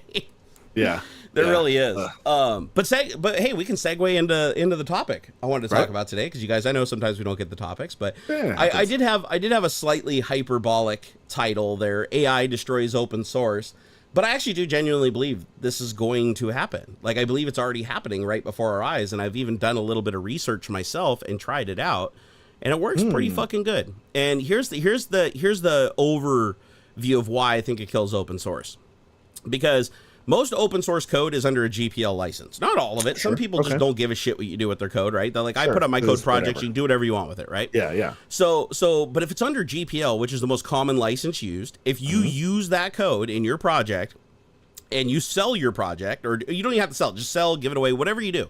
If you use any code from a GPL project, you are now required to release your full source code for whatever product you're using that source code in. So if there's any link between the technology that they're using from your code and their program, like in the case of 3D printers, let's say I download the Marlin firmware because it's GPL or whatever. I download that code and then I modify the Marlin firmware for my specific printer, and then I go add a new feature that nobody else has, that Marlin doesn't have, that makes my printer really unique, right? That's a software feature. I have to, under the rules of GPL, open source the entirety of my code that does that special feature, because that special feature does something on a 3D printer, and it can only do something on that 3D printer because of that Marlin firmware that was used. Okay. So because there's a link there, they have to release it. And a lot of companies don't abide by this rule. And open source companies don't have the money to litigate. They have to depend on the companies that use their open source, that don't want competitors having an unfair advantage, to use their legal team and their resources to go after the people that are abusing the rules. And so, like, for instance, in the case of like Marlin or Clipper, these open source firmwares for like the Duet 32-bit boards and the ARM electronics on the stepper driver and everything that runs on a 3D printer. Yeah. It's common. All the 3D printers use this because it's literally, 10, 15 years of research into developing these open source projects. And it's a very sophisticated thing that's been built over that period of time that a company isn't likely to be able to build on their own and be able to compete with what is already open source and available to the public. So many of these companies will just take that shit, put it on their printer, and then go create a bunch of extra functionality that's proprietary and closed source, and then they don't release it. And then what'll happen is, like, one of the competitors that also uses that source code, like let's say Prusa, for instance. Prusa uses that code. Well, they don't like that, let's say Bamboo or whatever, or one of the other manufacturers. They don't like that they're not open sourcing their code after using, because Prusa does open source the code that links. They don't close source it like Bamboo does, for instance. Because of that, Bamboo gets an advantage in the market that nobody else gets. They're basically benefiting from all of the work of the entire community, which makes their printer even work in the first place and even be a printer. And then the little bit of extra sauce that they're building on top of it to make their printer unique, they're holding for themselves. So they're basically taking everything and not giving back. They're taking a penny and not giving a penny, right? So that's the problem that's been going on for a very, very long time. And it's been getting progressively worse. We've seen Streamlabs do it with OBS before. Right. We see the 3D printing community do it. A lot of people do it with like software and engines and games and stuff. It's getting really fucking bad. But there's still a legally defensible thing. Like if your open source is under GPL and you have the resources or can get a lawyer to fight, you will win in court. Like if you can take it to court and you can prove that their product is using your source code, you can actually force them to have to pay or open source their code, right? Okay. Well, the problem that we have now with AI and programs like CodePilot, for instance, which is basically just ChatGPT specifically tuned for coding, you can refactor any code into any other code that's functionally identical, but the code is completely different without any human interaction.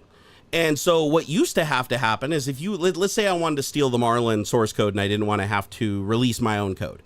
Well, I can't do that. I have to create my own source code to drive my printer from scratch because if I use any of their source code, I now have to release all of my code. So I'd have to build my printer from the ground up, right? Ugh. Right. That'd be an insurmountable goal for like any company with unlimited resources. You would not catch up with the project and everything that's been done with it.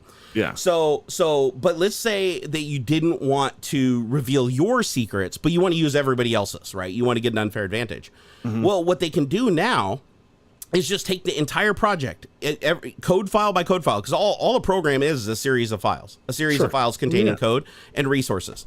So all you have to do is take each one of these files and feed it into ChatGPT or CodePilot and say refactor it so it's functionally identical, but but change the order of operations, change the name of variables, change switches to whiles and whiles to fors and fors to this. And you basically just give it a basic rule set, change all the comments, refactor the comments, use this kind of etiquette. Here's some examples of documents our company has written, use this format and this verbiage, in your comments so it looks like it came from us. And you basically have it refactor the entire project. And within a couple of hours, the computer can duplicate an entire GitHub repository into a brand new project that is no longer under a GPL license that they can then use free and clear and never have to release their source code. But it's literally, if you build it, it is functionally identical to Clipper or functionally identical to Marlin.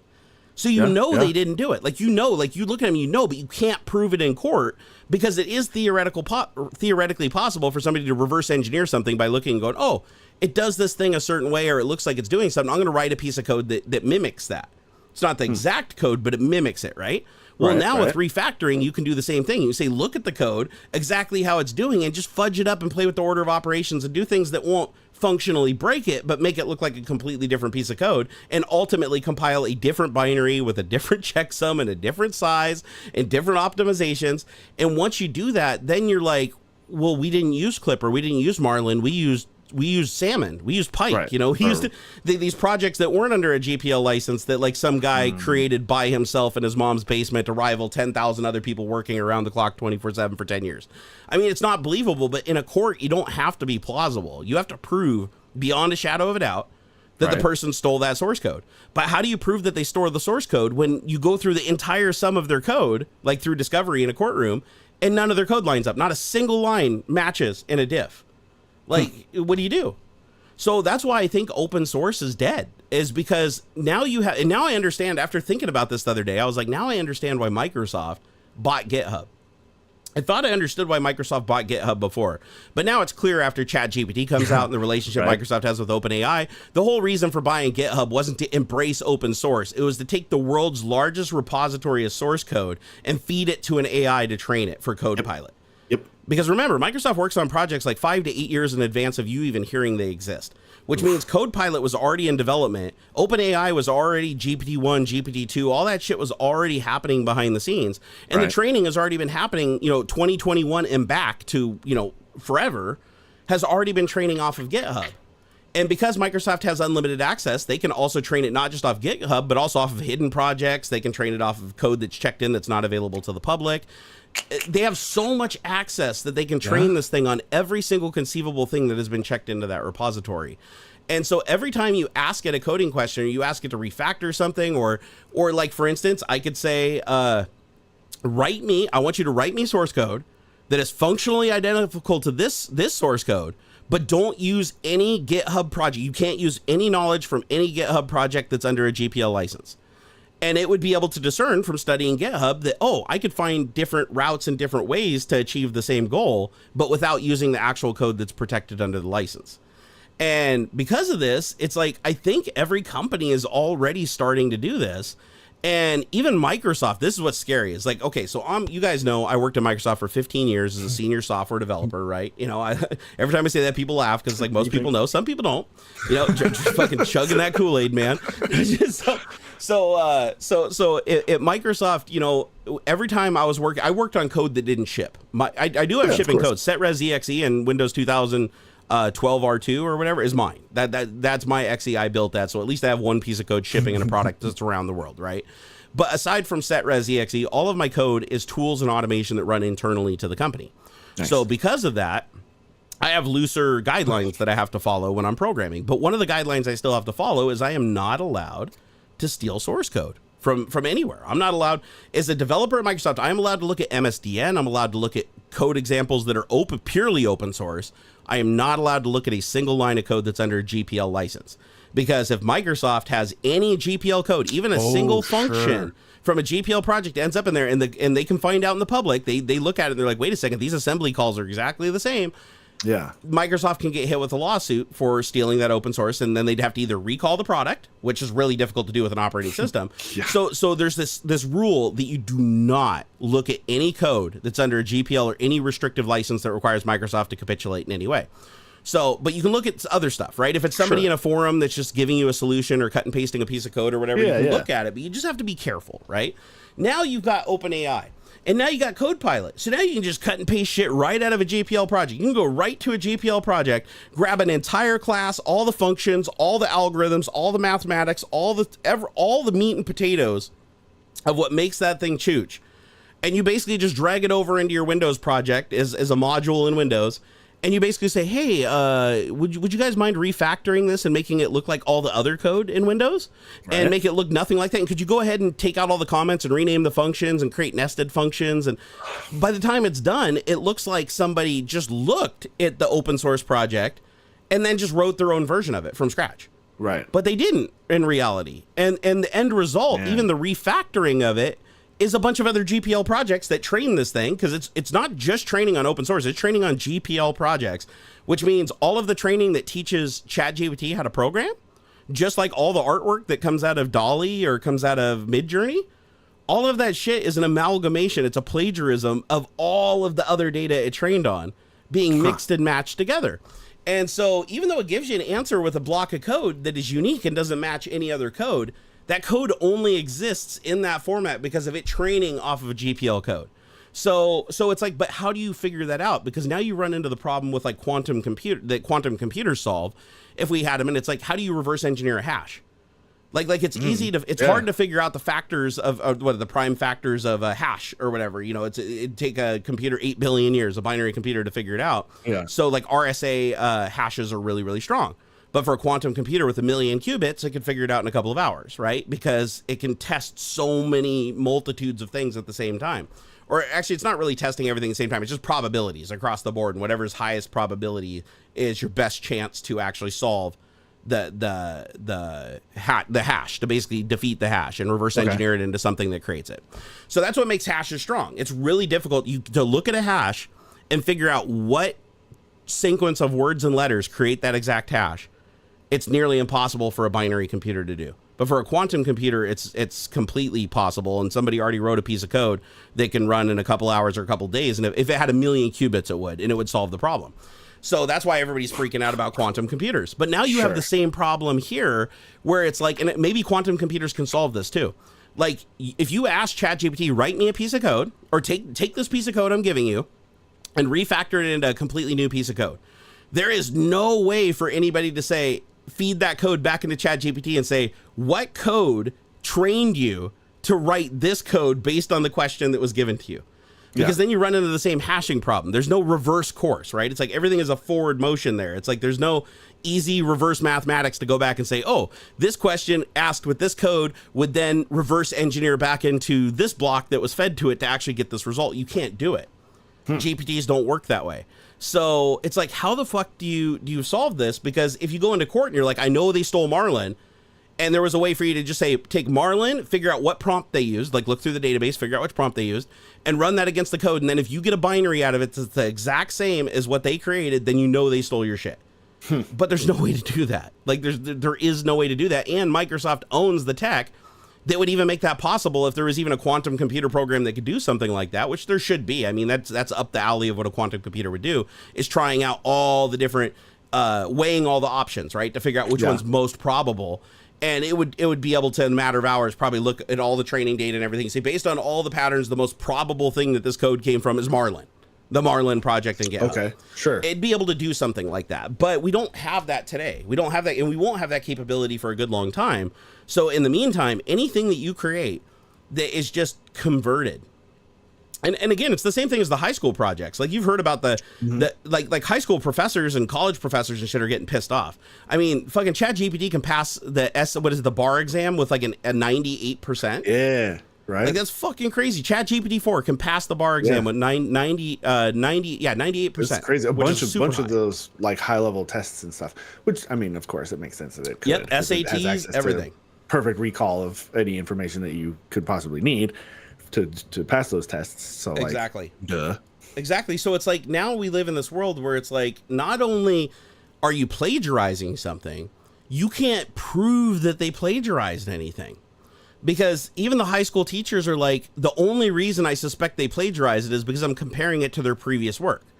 Like, I'm looking at their previous work from before AI, and I can see that, okay, obviously the writing style is different, the grammar is different, the punctuation is different, but those are all things that can be solved if you just train the AI to be like you. Right. Like, if you fed in all your past reports and said, this is my writing style, and to mimic this writing style, it would then produce a plagiarism that would look like you wrote it, right? Right. But even without that, it's like the only way the teacher can even suspect, he still can't prove it. Like, he used to be able to prove it and say, ha, I recognize this. This is from book page, blah, blah, blah, or from website, forum post, this thing. That used to be possible for a professor to be like, oh, wait a second, I know this subject matter and I've seen that before. But now they can't, because what are the odds that every student is going to ask it verbatim, character for character, at the same time, with the same training, with the same amount of data and the same seed, to get the same response? Even if every student in the class just basically in their own words said, can you write me a report based on this guy doing this or this, whatever, just dumping the report instructions verbatim, copy and pasting, they're all going to get a different response based on the previous conversation in the chain affecting it. Yeah. So now you got the teacher that has like 20 different plagiarisms that are all unique, all look different, all nail the subject matter.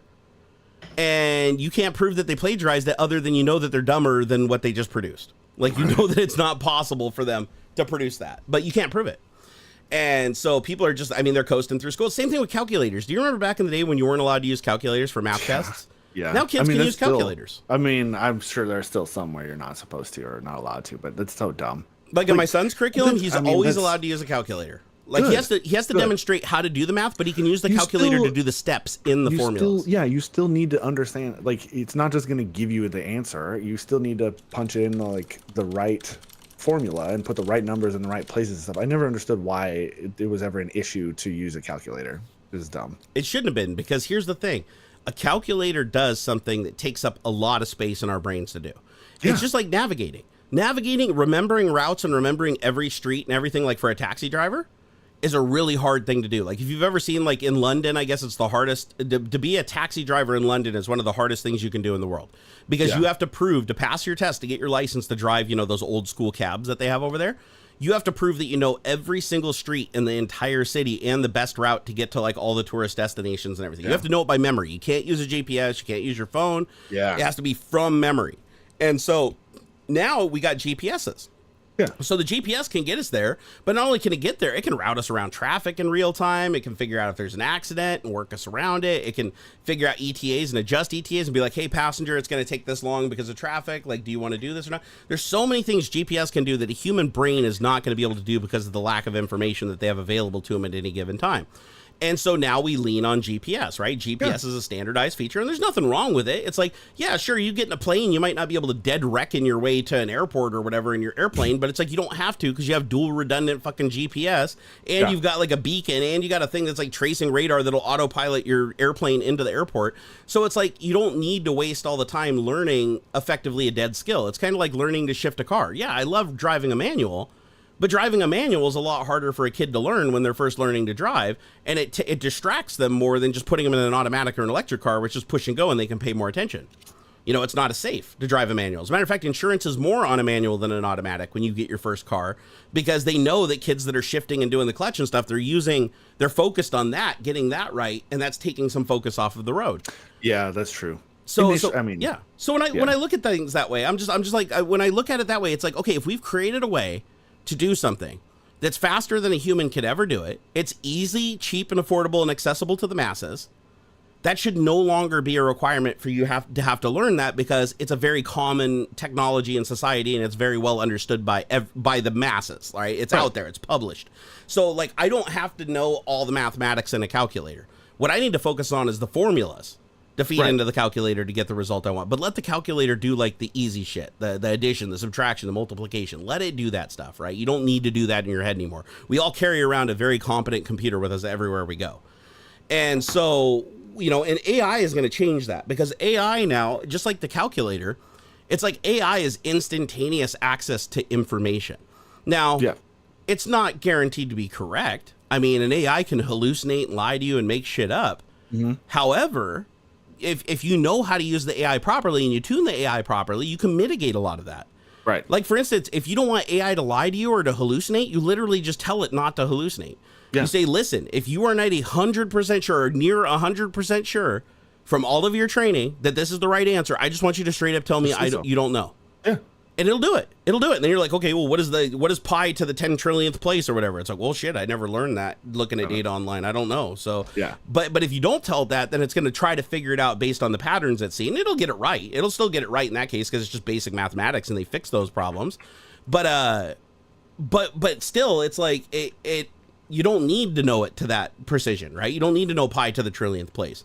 So it really serves no purpose other than just like flex on somebody. Yeah. Which, I mean, hey, if that's your thing, knock yourself out. But it shouldn't. I am a big proponent of not wasting our brain resources and power on things that aren't necessary. I agree. Because I want the technology to do the heavy lifting, and I want my brain to be free to figure out the things technology is not good at doing yet. Yeah, I agree. Yeah. I mean, that's the point, right? Like, that's the point of just improving technology in general, is to make it easier on the human being. Like, you know, you don't, that's why we have chainsaws, even, so that you don't have to have 2, 3, 4, 5 guys to go, you know, and it just, but every time there's some leap forward, everybody decries and like says, oh, this is terrible and we're ruining everything. Every time. Like, me. And it just takes a little while for like everything to adjust. It does happen every time though, doesn't it? Yeah, everything. Nuclear power, fucking windshield wipers, seatbelts in cars, like every single thing started off as, look at this great piece of technology. Everybody bitches about it and complains about it. Oh, that's horrible. That's inconvenient. It's cheating. And then it just becomes a standard and we all accept it and we move on.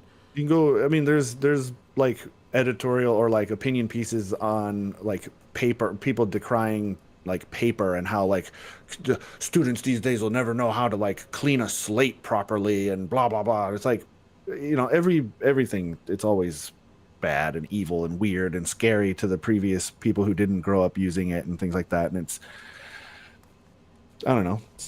I get caught in it too, you know, like TikTok or whatever new thing that they're hyping themselves about. And it's like, I mean, it's hard not to. This is hard to keep up, and that makes it scary and weird, and so you resist the change and whatnot. But it doesn't necessarily like instantly make it bad. But some things are so difficult to change. With like our education system is a perfect example of this. It hasn't really changed like a whole lot since like the 50s. No. And it, you know, we're 75 years into doing the same fucking thing, and like why, like the calculator in math class thing? Why not? Why can't I use, or why are tests closed book at all, ever? I don't understand why you can't use your notes or use the book or whatever. And because that doesn't replicate, that's not teaching the right thing, right? We are so caught up. I'm sorry, I have a lot to say about the education system. We're so caught up in rote memorization and regurgitating of facts without the actual like application of them. Like you hear it in every fucking math class past like algebra 1. I'm never going to use this in real life. Why are we learning this? And it took me a long time. I remember stumbling upon this later in life, but it's not about like, you're never going to use calculus. 99% of people are never going to use calculus in their real life because you're not fucking launching rockets or trying to figure out whatever you use calculus to do in real life.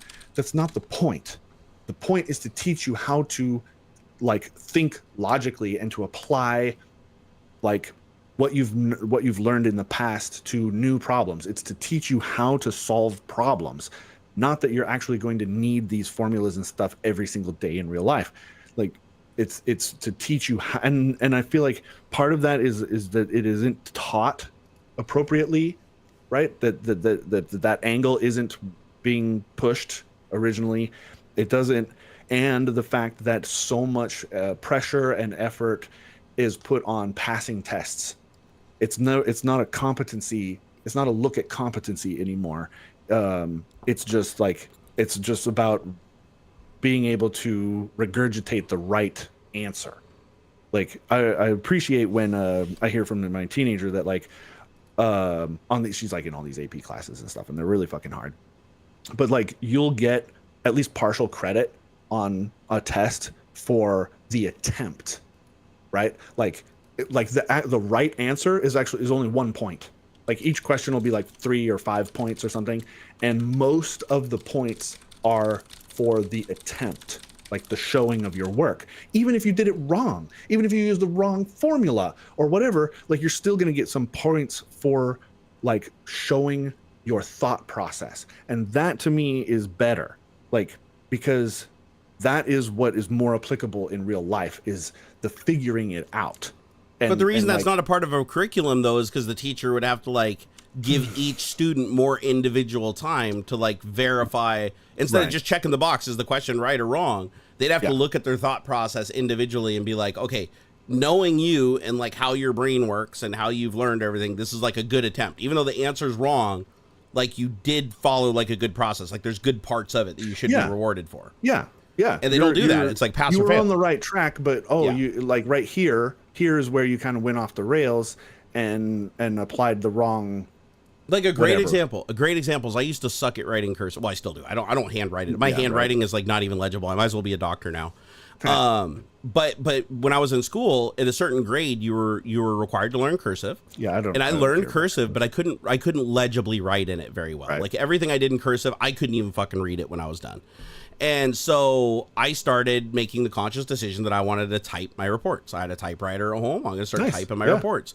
But I had one teacher that would not accept typed reports because they had a huge boner for cursive, and they thought that cursive needs to survive and it needs to be like you have to know how to do cursive, even though everything is transitioning to computers at this point. Everybody's typing. This is already a thing. All books are typed at this point. They're like, no, I want to keep cursive alive. So if you turned in a report that was typed, they would just give you an F. Even if the report was epic, even if it was great, they'd just give you an F because it's like, nope, you didn't follow the assignment rules, which was to write this in cursive, even though the subject matter we were writing about had nothing to do with cursive. Like it was literally just the teacher imparting their will on the students. And I had other teachers that were like that too. Like I had a shop teacher that was like missing half of his fingers and shit, that made up a bunch of like weird superstitious rules and shit that you had to follow or you'd fail the class. Yeah. And I mean, just really weird shit, right? And like if you didn't do it, even though it wasn't relevant to the project and it didn't affect the outcome of the project, if you didn't do it, like I remember we had one teacher, he's like, okay, well, when you're done with the bandsaw or whatever, you have to turn it off and you have to unplug it. So you have to physically turn off the thing and then unplug it, because he cut his fingers off once and he's like super fucking paranoid. That's weird. And so I'd plug in the shop. So I'd forget to unplug, and then half the time the kid would walk up and go to turn it on, it wouldn't turn on, and they'd be fucking with it and grabbing the blade and looking up in the motor while the other kid's back there plugging it in. It's like, dude, that's dangerous. But he thought that this was the way to keep kids safe. So if you forgot to unplug the bandsaw, like when you turn it off and you walk away and you forget to unplug it, he would automatically fail you on that assignment and wouldn't let you try again. He'd just be like, nope, you were unsafe. Boom, you're out for the day. Try again tomorrow. And you'd have to go sit on the fucking bench and watch everybody else do it. That's so dumb. And so there was always like 2 or 3 kids every class sitting on that fucking bench by the end of the period because they didn't unplug something when it had nothing to do with the actual creation of the project. Like, this is a safety problem, right? Yeah, if you're having a safety problem, correct it, right? Yeah. Like, say, go back and unplug it or try again. Don't just, like, fail them and stick them on a bench and be like, oh, look, dumbass over there didn't know to unplug the machine. It's like, most people don't unplug their machines. That's your personal pet peeve, and it has no impact on the end result of the lesson in the project. And now I can't finish my project that I paid for, because, parents had to pay for that shit, right? They had to pay for the lumber and stuff. It's like, oh, now I can't finish my fucking chessboard because I ran out of time, because I had to sit on a bench doing nothing and think about how I didn't fucking unplug a piece of equipment because I was in a hurry. That's dumb. So I didn't like shit like that. And that's why I never did good in school. Like, I always rejected school. I always pushed back. Never did any homework. I mean, the whole concept, especially, man, that drove me nuts. Homework should never be required. Homework should be one, not affect your grade. Period. Should not affect your grade overall. If you are not doing well in the classwork, so you have let's say 45 minutes, because classes aren't an hour anymore. Yep. But let's say 45 minutes. You have 15 or 20 minutes of teaching the concept, and then there's an assignment in class. If you didn't finish the assignment, or you did poorly on the previous assignment, right? Because today here's all the paperwork from yesterday's class. Timmy didn't do well on yesterday's in-class assignment, so he's going to get assigned homework today. Yep. And or if it's able to be graded quick enough, you could assign today's, like, it should be extra practice to so that you learn the concepts and stuff. It shouldn't be, in my opinion, a part of the grade. That's why, like, I aced tests all day long, but I never did my homework, because I knew I didn't need to do the homework. I knew what they were teaching me, and the tests should prove that. Yeah, same thing with me. I was in an alternative high school that worked on a credit system. I was there for 2 years. I never earned a single credit, because in order to earn a credit, part of the class was having to do homework, and I didn't do homework. Right. Because when I went home from school, I was like checked out. Like, I was done. Like, when I was at school, I won't say I gave it my all. I was actually pretty slacker, but when I went home, that was my time, right? And so my parents weren't good about making me do homework. Like, they'd rarely even ask if I had homework. So I wouldn't do it. I refused to do it. I never did homework. But the projects that I did do when I was in school, I fucking aced everything. Like, except for like big except here. When it came to history and it came to spelling and grammar, I did struggle. Yeah. Those were areas I struggled. But when it came to, like, science and mathematics, fucking aced all that stuff. Yeah. I hated science because I never filled out the journal thing. Like, you had a big composition notebook. You're supposed to keep track of all of the labs and stuff you were doing. And I did poorly because I would forget to fill out the paper, the notebook during class and stuff. Did I ever tell you the story about how I failed music class and I failed keyboarding? Like, in computer class where you do typing? Yeah. I failed I failed typing, which was a class in my school. So I failed typing multiple times. Never passed the class. Always failed. I failed typing, and I failed music, playing the piano, because I did the music class where you learn to play the piano or whatever. Right. And both of those classes I failed multiple times. And it wasn't because I couldn't play the music. It wasn't because I couldn't read the music. It wasn't because I couldn't type fast. It was because I didn't do it the way that they wanted me to. Ah, that's dumb. And that pissed me off so bad. One of my favorite things, I went to the school called Choice, and it's actually where I met my wife. So that's where I met my wife back when I was 15 years old. Saw her for the first time, and I was like, whoa, she's way out of my league. I'll never be tapping that. And then never say never, man. Fast forward. Woo-hoo! Yeah, man. I created another human with that lady. Yeah, just never say never. Never say, you bide your time, man. Just got to take time. Got to let her burn out on those other guys that are deadbeats and shit, so she'll appreciate you and come back later. So school should be so much more focused on problem solving. It should be. And but here's what's critical thinking. Here's what's funny, dude. I could type back then. This is back. This would have been 7th grade. This would have been 7th, maybe 8th. I would have been 14-ish. So I could type 139 words per minute, and Mavis Bacon teaches typing, like, with 98% accuracy. And I was so far up the ranks on every computer, because I did it on every computer. Like, each class I did, when I had time, I'd just go show off, because kids were like, back then, typing fast was like a crazy thing. And so I could type 20 words per minute faster than the actual secretary of the school, who was second place on all the leaderboards. And so I'm at the top. My mom even came and argued with the teacher. She's like, "You're saying my son is at the top of the leaderboards. He has perfect accuracy, or he has nearly perfect accuracy, and he can type 139 words per minute. He can type 3 times as fast as the person who teaches the fucking class, and you're failing him. Why? Because the class requires you to type using the home row with your index fingers on the thing and never crossing over. That's an instant fail if you cross over.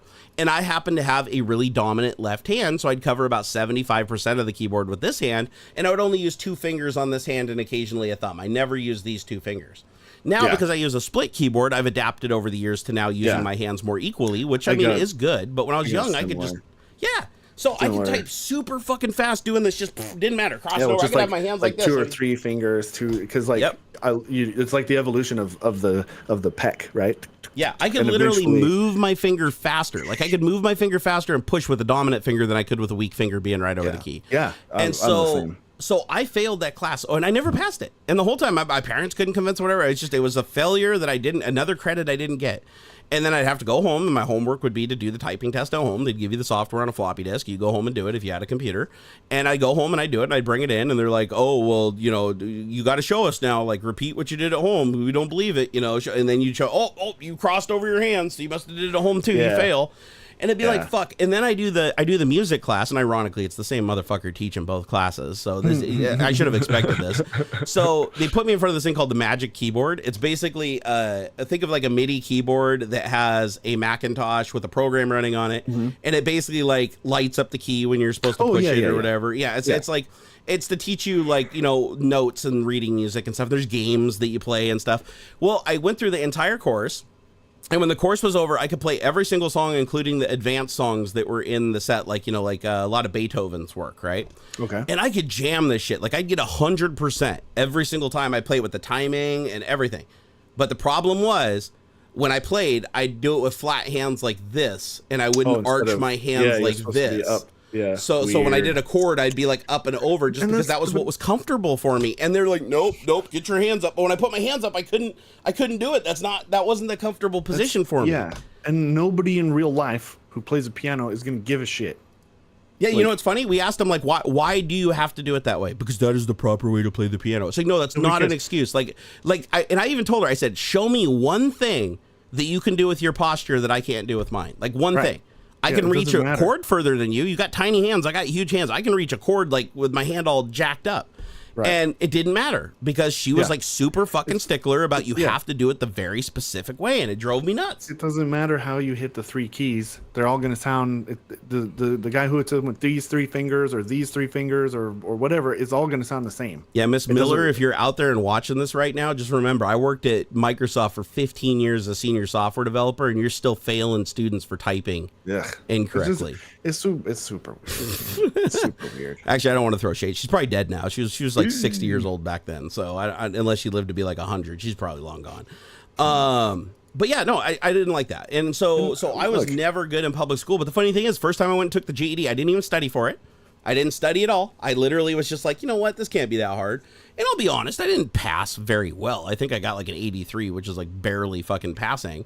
But I still passed on my first time. And the GED embodies all the knowledge you need to get a high school diploma. And I demonstrated that my first attempt without any training, just going there and taking the test. Yeah. I think my overall high school GPA is like 2.8 or something. Yeah, it was like 2 days. I want to say it was like 5 tests, so 5 tests over 2 days, and you got like 45 minutes or an hour and 15 minutes or something for the one that was like who cares? Social studies or whatever. And so I went in, I did the testing the first day, did the testing the second day. They grade me on the third day. I come in and I pick up my diploma printed out of the Dots Matrix printer at Olympic College. And I was like, what? That's it? Like here I am. I think I was 16 and a half. And I got my GED, and I don't have to go back to high school anymore. Now I can start working. And I literally moved out of my parents' house. I had a little house that I was living in when I just turned 17 years old. I was moved out, and I was already on my own. And my parents had to like sign a release, basically like emancipating me or whatever, so that I could actually rent a house, because they won't let you rent a house if you're not. So yeah, and I joined the workforce early because I just went and got that because I wasn't getting anywhere. I was literally going to school every day. And I was getting nothing. Everything they were teaching, I wasn't learning anything. Like, I learned more from the internet at home, because this is the early days of the internet. But still, I learned more from the internet and more information from getting books from the library and shit that I wanted to learn about than I ever learned at school, because it's like everything we did there was not important. I know a guy who bought a GED, and to like, because you needed to prove it to some work or something, some job or whatever, wanted to look at it. JW said he got his associate's degree at Olympic College. Like, I don't think the guy ever, I know for sure didn't ever actually like graduate high school. I don't think he ever actually really passed the GED. I think he just bought this fake paper.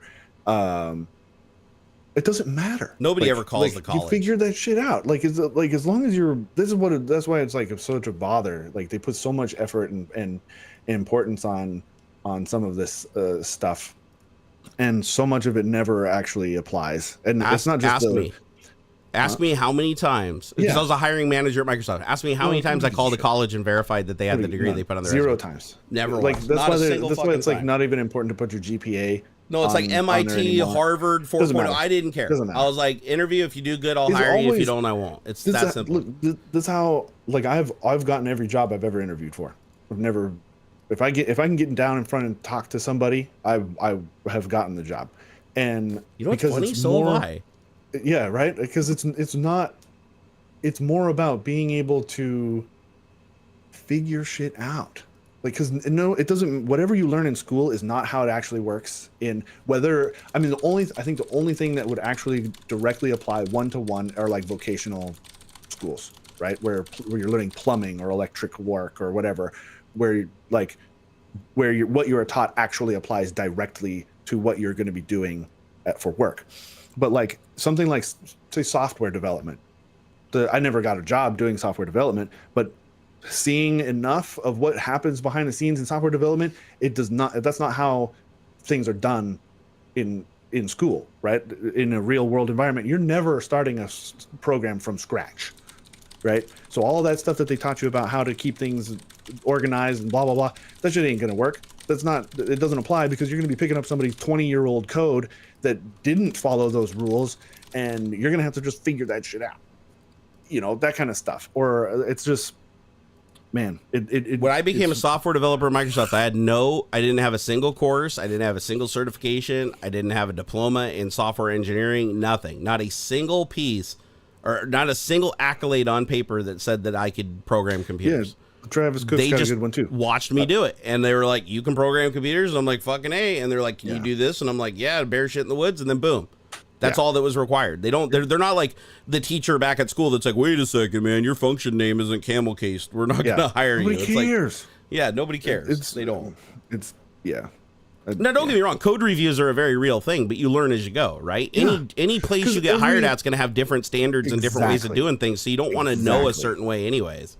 Not, or at least don't be strict about it. Don't be inflexible. Here's a really good example of this. I was hired, I've mentioned before, I worked at a cafe, one of the cafeterias on a Microsoft campus. I didn't know that. Really? Building 34, the executive building. Building 34. I swear to God, I bet you I saw you. I bet you we met before we met, because I went to 34, not super often, but I went there. There was like a building right next door, like the call center and stuff, whatever. I interviewed. I talked with the guy, my executive chef, Brian. I interviewed and stuff. I had no cooking. Well, that's not entirely true. I had some like heat and serve sort of cooking experience. A little small restaurant that I worked for when I was really younger. Brian sat me down. He goes, "Do you know why I'm going to give you this job?" He's like, "I'm going to hire you." He's like, "Do you know why?" And I said, "Oh, it's because my friend Jackie is your sous chef." And he goes, "That got you the interview, but no, I'm going to hire you because you're going to do exactly what I tell you to do." He goes, I've hired people out of Le Cordon Bleu.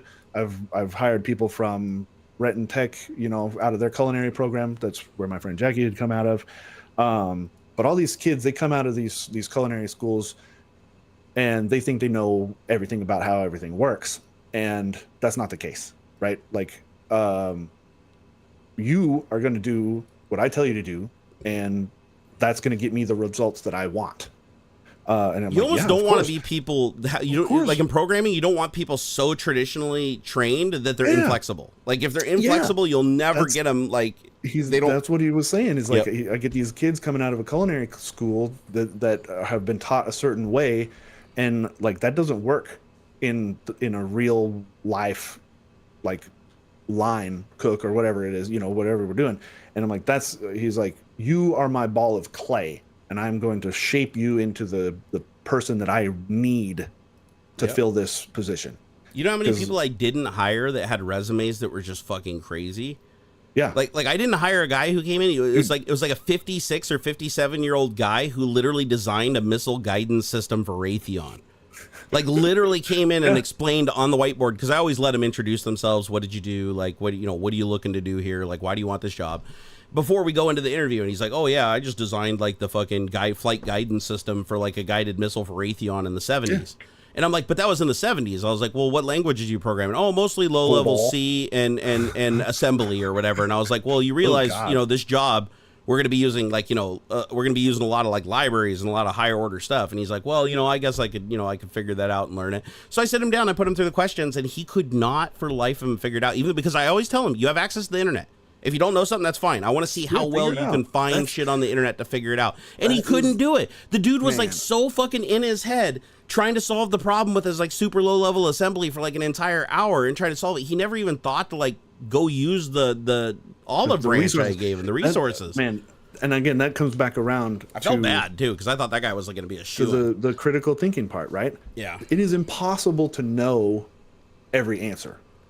It is so much more important to have the skill of being able to find an answer. Always hire the person that can learn fast over the person that has disposable knowledge. I've worked a good variety of jobs. I feel very confident that if you gave me 2 weeks and sat me next to the person that I'm going to be working with or working under, and you gave me 2 weeks, I could learn how to do almost anything well, and do it well, or at least to meet expectations of the work, the job, to, you know what I mean? Like I've done a good variety of different things, and I've become competent in them very quickly. The ability to find and assimilate knowledge is the most important skill there is. Dude, I tell them all the time that like the reason I feel like the main reason I'm as smart as I am is because I've been forced to have to figure things out on my own, or at least to figure out, pull up and sit by a brain search. I mean, okay, yeah, I said most. There are some highly niche things that I don't think. Although I bet if it wasn't a diagnostic sort of situation, if it was just the manual cutting and whatnot, I could probably do that. You give me enough time. You give me the 2 weeks to figure this shit out. I bet I could do the manual part of it. There's a big difference. It's the knowledge part. It's the diagnostic and being able to say, oh yeah, that weird gray piece is the part that needs to come out, right? Yeah, being able to explain it to a person versus now I understand there being skill and repetition, right? Like learning something over time, like becoming like a journeyman welder or something like that. Sure, does take time, right? Because that's something you're learning by feel. Yeah, but the knowledge of good beads in 2 weeks. But knowing the basics and how to do the repetition things and what things to repeat to get better, that's the important thing. Yep. And being able to recognize when I did it wrong. And I can't believe you worked in the prison building. When did you work there?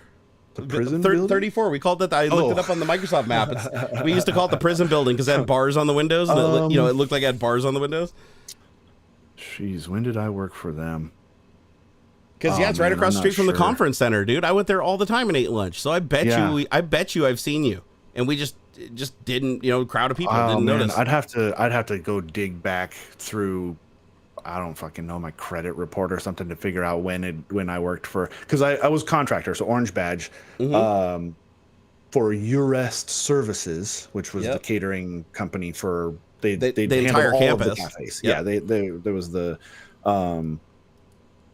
so yeah, I don't know, man. I'd have to dig back into my tax paperwork. Yeah, I used to go to that building all the time because the office team was in there. Yeah. And so I used to go over there all the fucking time. And then I was always at the conference center. And when I was at the conference center, I'd always go across the 34 and get lunch. You guys actually had a good cafeteria. It was a really good cafeteria. Yeah, it was great. At Microsoft, there were certain buildings that had really, really good cafeterias. Like Building 26 had a pretty good cafeteria. That was the one that I worked in most of the time. Building 34 cafeteria was more modern, but it was kind of stupid. But my favorite cafeteria was the one that had like the shit. I can't remember the building number. The map isn't letting me move around, so I can't see it. But one of the buildings has like a fucking Pizza Hut, a Sapporo, and like all kinds of restaurants in it. They're still run by Urist though, which is hilarious. It's like still Urist people that have to be cleared by Microsoft security and all that stuff to be in the building. But yeah, we used to go there all the time and eat because it was just like so cool. It was right next to the fountain too. You'd go out of the building and it was like the big, huge Microsoft fountain was right there. That was baller. I do miss working there sometimes though. But now they're like it's a ghost town. Like everybody's working from home. Microsoft is like, why are we maintaining this $1 bajillion campus when people have demonstrated over the last 3 years that they can still do great work without us giving them any resources. Like they're buying their own dev boxes and using their own computers and using their own internet connections and shit. It's like saving them so much money that it's like, it just doesn't make sense to bring them back to the campus. It's like everything's going digital and jobs are going to suffer, man. Like I didn't think so like really at first, but fucking AI is already getting writers laid off. It's already turning journalists into contract workers instead of full-time workers. Software development is getting hit fucking hard right now. Like that, yeah. I mean, again, it's like a shift, right? It's going to be. Because here's the other thing. Here's the other thing that AI does that I don't think a lot of people considered. At least I didn't in the beginning when I was thinking, this is just going to be a tool. It's not going to take anybody's job. But the reason why I think it could take somebody's job is one of the biggest problems we had at Microsoft is we'd have somebody leave that owned a huge amount of code, right? Like they wrote a bunch of code throughout their career and they maintained it. And then they either get laid off or more likely they went and took a better job somewhere, or they retire and they disappear. Right. And then you have to hire people to come in and take over that code base. And it usually takes more than one person because they got to go through and learn the code and get comfortable with it and understand the impact of the change on the overall operating system and stuff. It was a very involved process. But now you can just like point at any one of the developers and just be like, hey, go run that shit through Code Autopilot until it's like something that you can manage. Yeah. Like until you're comfortable with it. Go grab that code base, and if there's a bug in there, just like fucking mitigate it through AI, and it'll help you figure out like what the fuck that piece of code did if you don't understand it. Right. And because of that, it just makes a much lower level developer capable of achieving a similar result. And I've seen people argue and stuff. It's like, oh, it'll never replace like a great developer. It's like, dude, the fucking thing trained on great developers. Yeah. Yes, that's like saying that somebody who gets trained, like if I was trained by the best developers in the world, I would somehow not be great. You can like already... if they train me and the sum of my knowledge is their knowledge and they're considered great, I'll be great by proxy because I am the sum of their knowledge now. Right. It's there's already like AI tool, like a website where you can be like, I want to, this is the website I'm trying to make, and it goes, there it is. And then it's just like something you can just copy over to Shopify. Wow. I don't know. It's silly. So that's why I want to make it clear to everybody, like at this stage, my advice to you is to become a fucking expert at AI. Like specifically, GPTs, like specifically the GPTs. Like machine learning and stuff is also really important. But large language models are going to just dominate everything in the next like fucking 6 months to a year. And it's just going to be more and more, like it'll be in everything. Like your house, like the contractors building your house will be using AI. Yep. Your lawyer will be using AI. Your doctor, when you go to the doctor's office, will be using a GPT.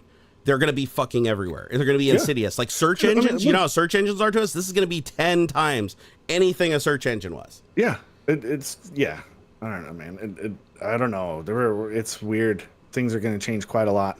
If you become an expert at AI, like prompt engineering and learning all the nuances of how it works and how to manipulate it and how to get it to give you a better response than the other guy, you'll be very valuable.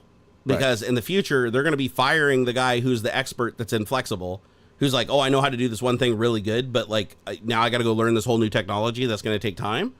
Now you can either say, here's ChatGPT, go fucking do it, or here's CodePilot, go figure it out really quick. Or you can fire the high paid worker and buy somebody just out of school that just knows the basics about programming and be like, here's Auto GPT, let it fucking train you. And then all you're going to be doing is focusing on learning the code that is relevant to your job. So you're not filling your brain with a bunch of shit that's unnecessary. And you're going to be much more efficient. Because that was my skill. My number one thing I was known for and why I was so fucking good at what I did at Microsoft was because every other person that worked there, except for me, I was the only person there that had a GED. Everybody else had a bachelor, associates in computer science from a reputable college. And the one thing is all those guys, you'd give them a problem and they would all have the same reasons why you couldn't do it, the same reasons why you shouldn't do it, and the same reasons why there's only one right way to do it. And it's because they were all formally trained based on the best methods of the time when they went to school, right? That was the curriculum that was being taught, and the books and the subject matter. I was the flexible guy that was like, you know what? I can do it 600 different ways, and tomorrow it'll be 700, and the day after it'll be 800, because there's always going to be new tools. And I never set myself into something that was concrete. I would never say, I have to use this language, or I have to use this library, or I have to use this thing. I'm like, I am flexible. I can use anything, and I can change the entire design of the program right in the middle of it without having to redesign everything and start over. I can shift gears right in the middle and keep going and not lose any momentum. And that's something that formally trained people have a really difficult time with, is if you tell them to do something that goes against what they were taught, it frustrates them. It makes them uncomfortable. It makes them feel like, oh God, my peers are going to think I'm an idiot because, oh shit, this is going to look like spaghetti code and I refuse to do it this way. So I'm going to spend 20 more hours engineering something that is no more efficient, that just looks prettier. Yep. You know, and while they're doing that, I'm just sitting over here just like, fuck it. If I can cut out 1,000 lines of code by playing a wizard and breaking the object-oriented rules, you know, I do it. And so that made me very, very flexible, and it made me in high demand. Yeah. And the funny thing is, like, all my code reviews, this is how all my code reviews at Microsoft went my entire career. I'd sit down, they'd mark my shit up like fucking crazy. I'd have 1,000 marks on every page, red, yellow, highlighter, and everything. Change this, this isn't okay, you shouldn't do this, you shouldn't do this, shouldn't do this. And then at the very end, the final notes would be like, don't change anything, considerations for next time. And the reason it was always don't change anything is because if it works, don't fix it. Like, it's literally test code that we're using inside of the company that we're not shipping outside of the company. So don't waste your resources like tightening it up now. Learn from this code review and apply that to your next project. Yeah. And I always liked that because I was like, okay, you know, that's them basically saying, listen, I know some shit that you might not know, that I can impart my knowledge on you, but everything that you did is sufficient to achieve the goal. And that's all that matters at the end of the day. And a lot of developers are proud and don't like that. Like, people that go to school and try to get their 4.0s and do everything perfect, they have a really, really hard time deviating from that path. Me, not at all, man. Like I'll fucking, like, if I read like an article in a forum or whatever that can shave a half a day off if I do something really fucking jank, I'll do it. If it works and it allows me to do that, I will. And that's one of the things I really fucking loved about working at Microsoft is my position that I was in. I did have to work with other people every once in a while on coding projects, so I had to be a little bit flexible for them. But the vast majority of the projects I worked on when I was there were my own. Like, from conception, design, to implementation, testing, repair, all that shit. All the way throughout my career, I maintained all of the stuff that I created. And because of that, I had a lot of freedom to use any kind of programming convention that I wanted, use any languages, any libraries, as long as they were legal for Microsoft to use. I had a lot of flexibility to do that stuff. And so you'd get a lot of these meetings where they'd be like, hey, is there any way we can do something like this, or do you have any ideas? And everybody would be like, oh, you can't do that, you can't do that. That's going to take 10 weeks and this much resource. It's going to take this many lines of code. Oh, that's not possible. You can't do that. And I just go home and prove, like, overnight, fucking Googling, looking in forums, asking questions on, was it a Stack Exchange? And shit. And I'd come back after the weekend and be like, here, I wrote you a prototype in 2 days that does exactly what you said couldn't be done. And it doesn't use a ton of resources, and we can deploy it right now, and it just fucking works as is. Like, it's not even, it's a proof of concept, and half the time my proof of concepts would just go right into work. Like, I wouldn't even take the proof of concept and fully develop it into the tool. It would just go into production, and then I would evolve it from there. Yeah. And so I always thought that was really cool. And that's why, you know, when I was there, I got a lot of promotions, a lot of gold star awards, a lot of shit, because I was so flexible. And at first people didn't like it. Like, you know, when they first met me, they were like, dude, like, you know, I wouldn't write code like this, or I wouldn't have done it that way. But I saw that as a compliment. Yeah. Because I'm like, it's because you wouldn't do it that way that I do it that way, you know? And so I always saw it as a point of pride. And I really like that. I try to carry that in everything that I do. I try to bring my own thing to it. Yeah. But the thing is, you can always find that, like, the thing I told every single person I ever interviewed, and I swear, I'm not even joking, this is what I would tell you, is I say, never, ever assume that you can't do something until you know you can't. Yeah. Like, don't assume you can't do something, because the information is out there. Like you can Google it before AI, you can look in forums, like, somewhere out there are the pieces that you need to put together and solve the problem that you're trying to solve. Unless there isn't. And until you get to the point where it is 100% sure that there is no way to do this thing because of some physical limitation in the universe, assume you can. And operate from that perspective. And that's why I tell people, don't start with hello world. Like, when you start writing code, don't do hello world. Don't start testing with an if loop or a for loop. Literally create a goal, like right out of the gate. Be like, Yeah. I want to write a program that can read a fucking MP3 Right. metadata, or I want to write a program that goes out to the web and does something. Yeah, Find that's something that's useful that would excite you, and then work on each little component to get there. And you will be so much better off than trying to do like hello world and then a for loop and then an if loop and then a switch statement. You don't need to do any of that shit. Yeah, it's awesome. A lot of people disagree with me on that too, but I don't care. That's how I do. That's how Barnacules do. And I still do that today. Like even today, like Python, do you think I could just sit in fucking Notepad and just write Python? No. I learned Python from scratch from ChatGPT, writing me Python. I can read the Python, I can understand the Python, but sitting down and just writing it like without any IntelliSense or anything like that, good fucking luck. Like, yeah, right. Because I've so heavily leveraged AI to do what I want. And it's been so proficient in doing what I want and allowing me to tell it what I want changed to get what I want, that I've had no need yet after 6 months to actually go in and like write a huge amount of code from scratch because I couldn't get ChatGPT to do it. ChatGPT has done everything. Like I tell people, you don't even have to be a programmer. Like, why do you need to learn C#? Just like GPS, you used to have to remember how to get to a place, right? And you have to remember multiple routes to get to a place. No, the GPS figures that out now. With AI, it's the same thing. It's like, why do you learn C++, C#, Python, COBOL, batch files, PowerShell, JavaScript? Why HTML5? Why learn all of those different technologies and spend so much time learning all of that shit to use a little fraction here and a little fraction there to like complete a thing, when you can literally just use an AI and say, I'm going to use pseudo language. I'm going to speak to you. Yeah, as if sure. Yeah, pseudocode, right? Just I'm going to explain to you step by step what I want. Is involved as you want to be. Like I can literally write Python where ChatGPT is spitting it out line for line what I'm asking for, but without me actually knowing what the things are. Like I can literally say, listen, I want you to get this IP address out of this file. Yeah. And I want you to go to this IP address with this program or with this method, and I want you to do a very specific thing when you get there. And it'll write the code that's very readable with the comments. It'll even break my comments out and put them in there. And I'm like, look, I just did the same thing as if I would open up the thing and write it myself from scratch, but in a fraction of the time. And now if I need something changed in it, instead of having to edit it and but you can edit it and then just feed the new result back into ChatGPT and it'll catch up with you. But you can just go, hey, the other day we were on a live stream. I never once touched the code and I got it to randomly download images from Imager that had human faces in them and save them. Like I actually got it to create a Python script to do that, and it worked wonderfully without me editing any of the code. It was literally just inputting. Oh, I got an error. How to add error correction for this? Okay. Oh, this can happen. Okay. Well, you mitigate it through some means. Color the text of the console so I can tell if it's an error or not. Make it robust so that it can't crash. I mean, literally, it was like that simple. I was like, okay, well, now I want you to only show me human faces. Like, throw away anything unless it's a human face. And then it's like going and adding in libraries from GitHub that like do analysis of images to find patterns and shit. Yeah, go for it, man. And it just works. It just works. And then if it uses a piece of technology that you don't want it to use, like OpenCV is what it's selected by default for finding human faces. But if you don't want it to do that, you can say don't use OpenCV and it'll find another method. You can say don't use that method. It'll find another method. You could specifically say I want you to use one of these methods, whichever one you think is best suited to this task, and it'll select from you what you give it. And so you literally can just learn how to program in pseudocode, meaning you're just explaining to the computer what you want the end result to be at each stage. And then you let it figure out what language it wants to create it in. You could tell from the beginning, what is your goal? I want to create something cross-platform.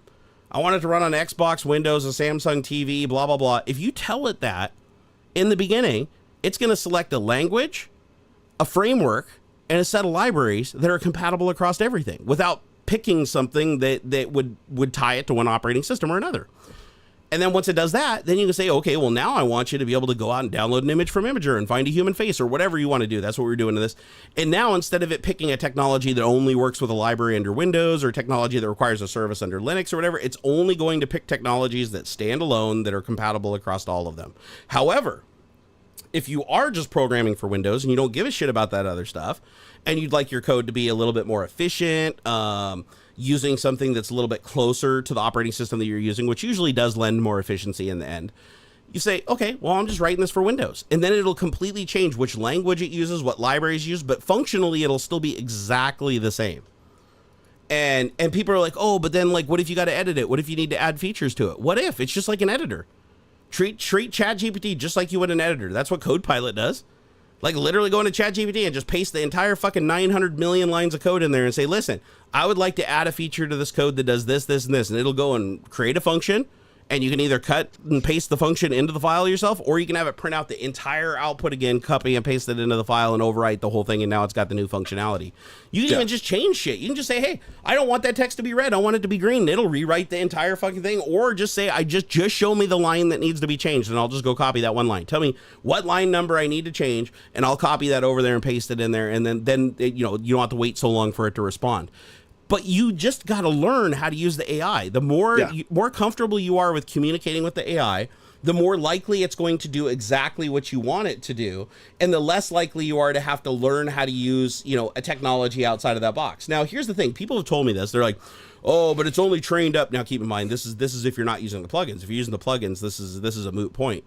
It's only trained up to 2021. So what if you need to use like a dependency or a new technology? It's like that's old by today's standards. Now everybody's using Unreal 5 and this, like, you're not going to do that with ChatGPT when it's 2021. Well, one, you can use the internet plugin, right? So that it'll go out and do the searches and pull data from forums and stuff so that it can actually find you a project or find you source code as reference to do what you want it to do.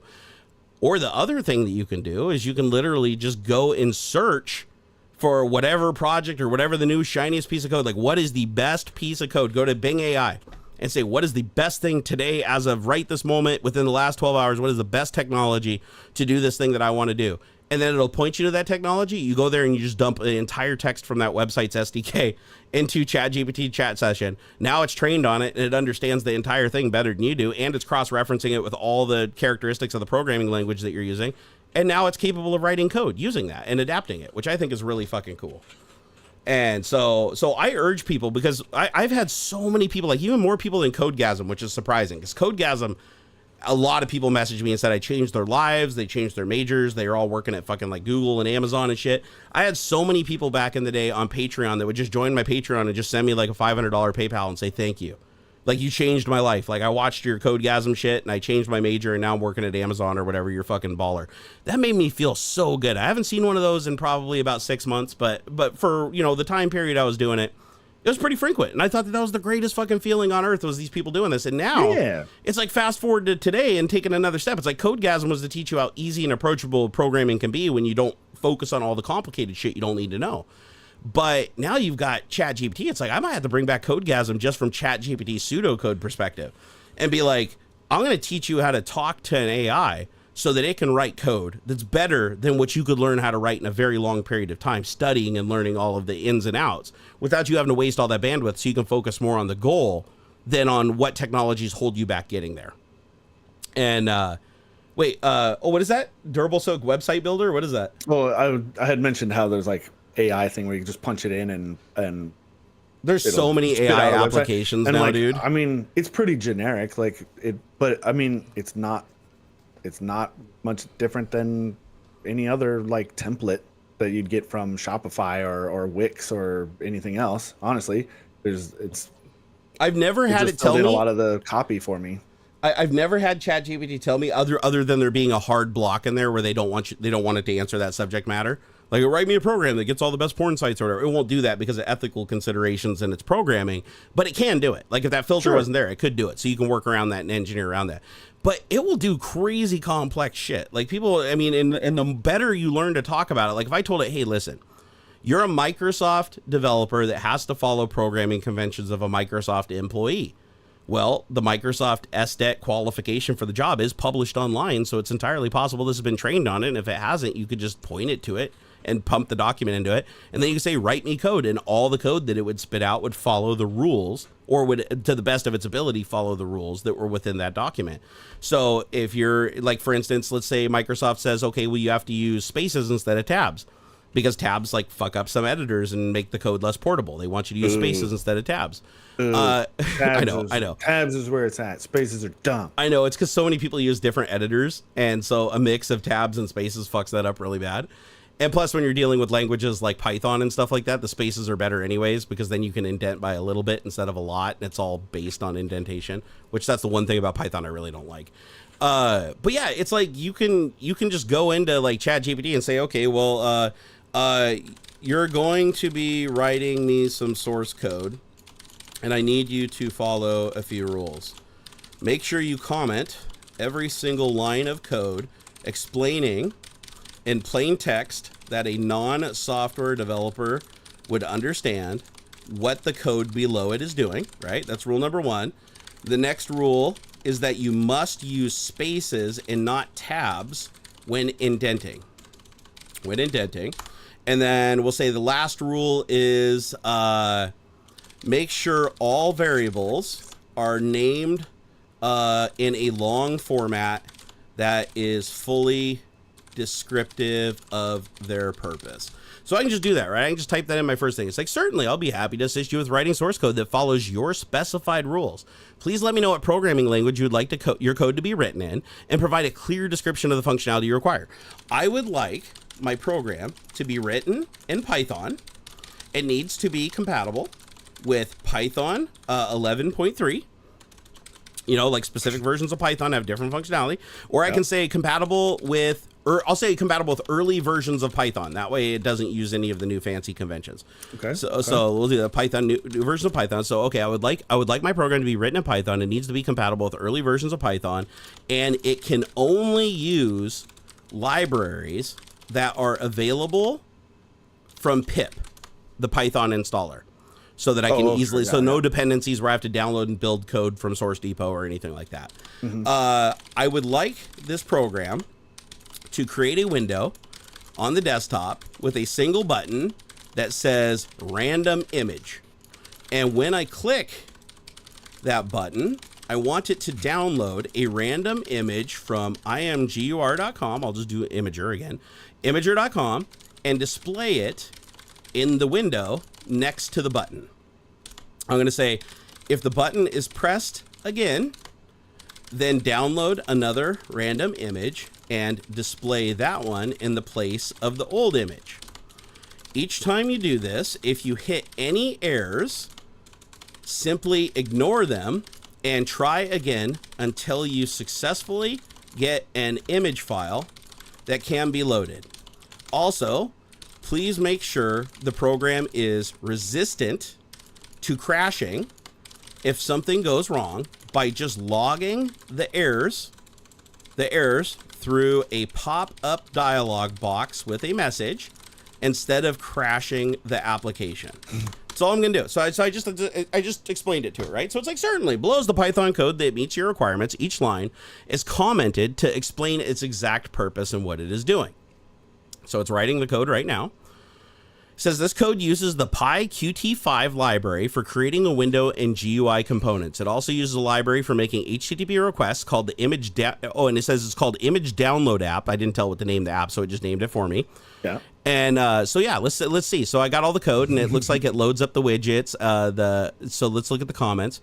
It didn't do as many comments as it didn't do the comments the way I wanted to, so I have to explain better. But it did do a lot of comments. It says fetch a random image from Imager, download image data from the provided URL, show an error dialog providing the error message. But it didn't do very good on the commenting. So I'm going to say I want a comment above each line of code, not each section.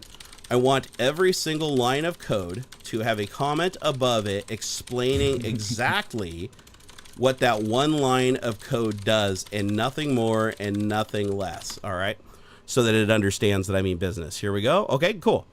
Now it's being very verbose with the comments. So now the comments, if I was reading through this and I didn't know, I'm just looking at the comments, right?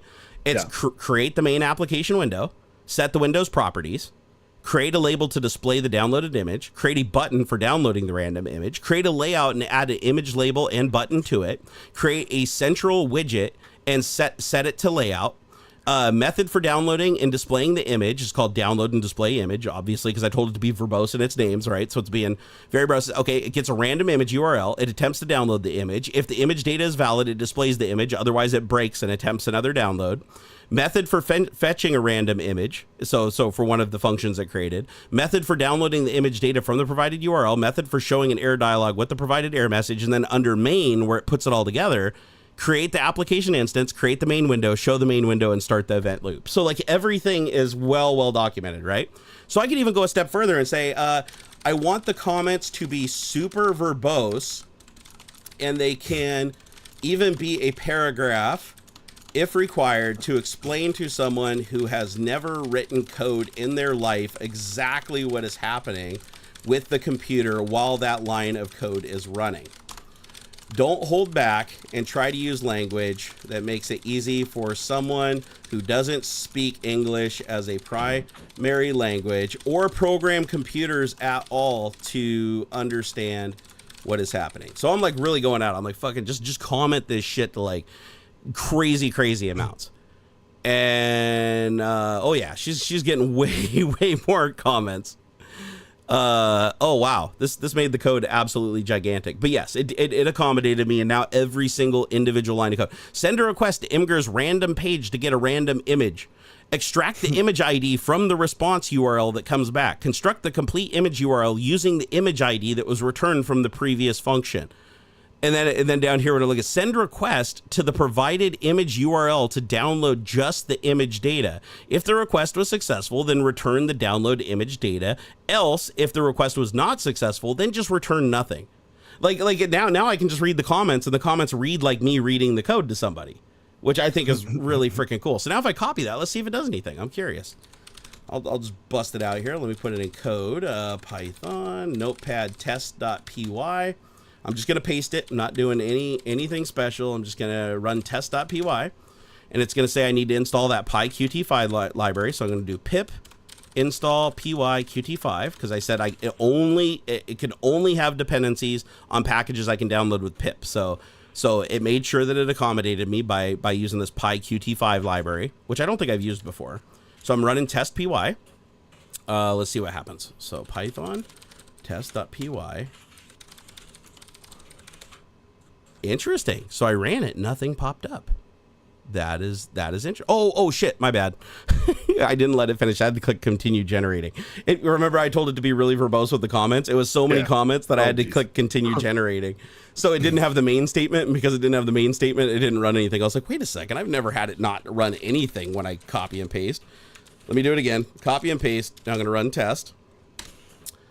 Yep, it did it. Okay, so I have a window on my desktop. Sorry, I don't have screen capture right now, but I have a window on my desktop that's called Image Downloader, and it just has a button at the bottom and a place for room for an image to display, and a button that just says random image. So I'm going to click random image. So I just clicked it. Okay, it popped up an image. It said the image you are requesting does not exist or is no longer available. That's the default image the imager returns if you pick one that isn't valid. So I'm going to click random image again. Same thing. Click random image again. Sometimes it can take a couple of times before you get one. Because it's literally just guessing. I think it's a 5. Let me see. Is it using the same method as it did last time I wrote the program? Let me see. So it creates a string. URL. Yep. ImageID.jpg. Yeah, that should actually work. So let me just keep doing random image. It'll eventually load one. Okay, there we go. So now I got an image. So keep clicking it. Okay, now it's thinking. I'm gonna see if it crashes because I told it to put in crash resistance, so it did put in some checks and some tries and some exception handling. And the exception handling is it worked. The exception handling just saved the program from a crash because it downloaded an image that wasn't in a format that it could display. So yeah, so now I got this like little random image downloader. So now I can literally just go in there and say, okay, well, I want you to find images that are only of a certain size, right? So, and the reason that it was, I know why it was froze for so long, because I told it to only display the image if it can get an image, and if it doesn't, to keep trying. So I didn't tell it to give me a mechanism to tell me that it was doing that. So like if I wanted to, I could say, okay, well, if you have an error, just display an hourglass or something to indicate that you're thinking while you're running instead of just sitting there and doing nothing. Or maybe even flash the button. I could say flash the button until the image is loaded. Like if I want to add a feature, I'm going to say, can you add a feature where it will flash the button, giving it some kind of animation while it's working to download the image, or if an error is occurring and it's retrying. So I always know something is happening while it's sitting there after pushing the button. All right, see what it does. Certainly, I've added a single animation to the button while it is working to download the image and retry after an error. It'll change the background color alternating between two colors to give it a flashing effect. Here's the modified code. So now it just output the modified code, so I can copy that. I'm gonna put it in the file. And again, I haven't written any code yet. This is all just me. All I'm doing is just cutting and pasting it in the notepad. I'm not even using a proper editor. So now I'm running test.py. It opened up, okay, random image downloader. It doesn't have an image viewable. It just says image downloader. Click random image. And when I click random image, it pops up, says, okay, image you're requesting is not existing. So click it again. Let's see if it does it. It's like going so fast that it can't show the animation. Here, let me. Okay, there. Now I've got it stuck. Let's see if it animates.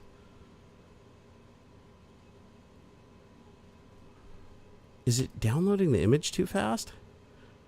I think it might be working too fast. Let me just click the button a whole bunch of times so that it gets stuck on something, and I'll see if it starts animating. All right, let's see.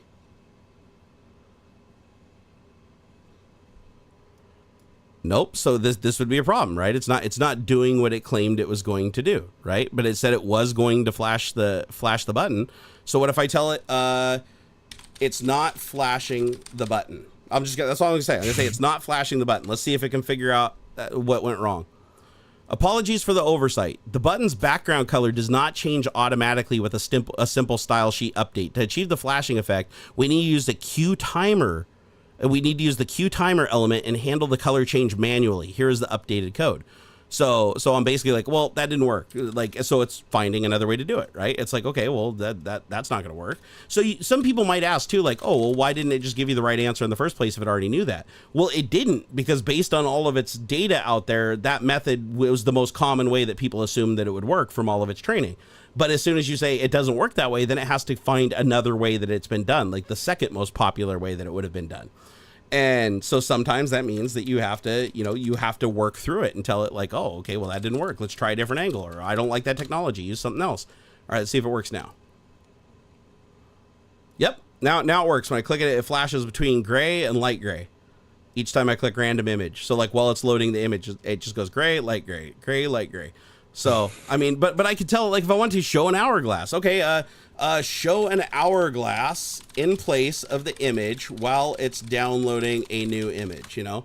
I'm just going to say that. Let's see if it writes code. It's, oh, certainly I can do that. It's like, oh, I can create an hourglass image, or it said I can show you an hourglass cursor while the image is downloading. We can use the Q cursor class from the PyQt5 library, which is like the cross-platform Python UI thing that works on Linux and everything. But yeah, it's just doing it, right? Like so far, it hasn't told me it can't do anything. Like everything I'm asking it to do is like within the realm of possibility. And so if I go to test py, let me paste in there again. And I want you guys all to go do this, like later today. Like if you get some time, really go do this, because you're going to be like, wait, I'm programming a computer? This doesn't make any sense. Because the only reason you haven't tried it is because you didn't think it could do this. Like I showed one guy, I was doing ESP32 programming.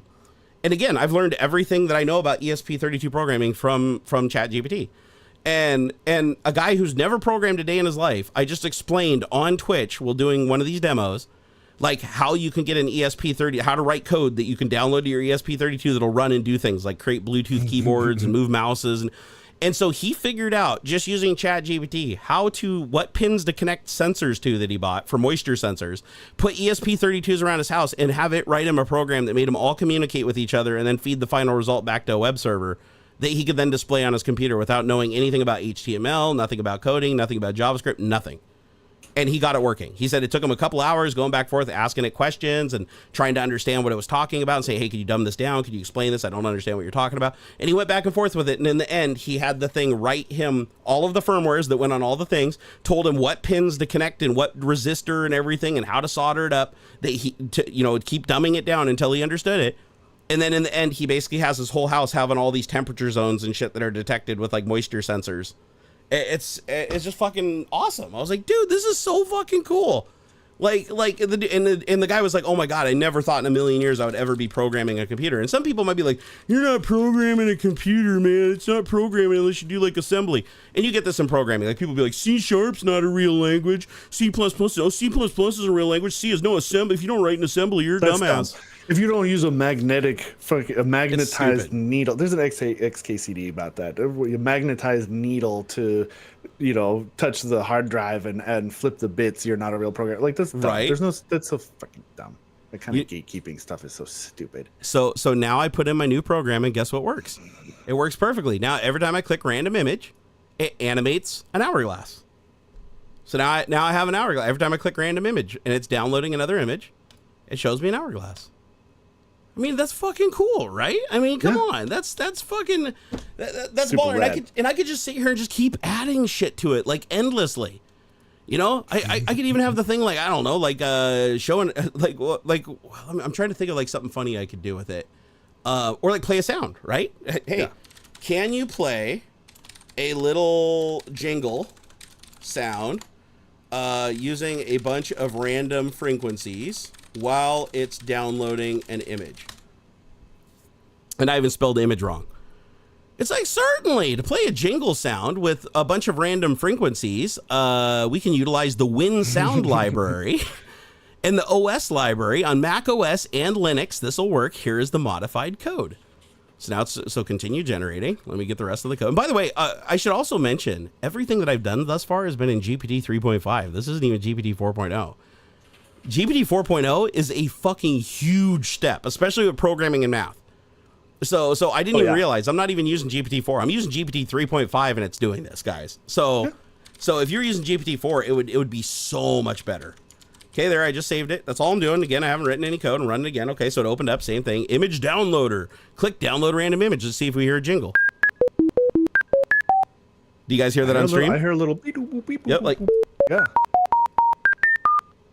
So that's how long it takes to download the image. It plays this it's random each time, but watch, it's like a random ditty. Downloaded image. Downloaded image. That's so cool.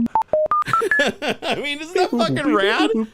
So you guys have seen me right here, like no tricks, right? I've written a program that is well commented, well documented. The function names are fantastic. Like shit, I could even publish this to GitHub right now and people would probably fucking download it. Yeah. And it even says, yeah, dude, you've inspired me. Cool. I think I'm gonna start on something here. You have to, man.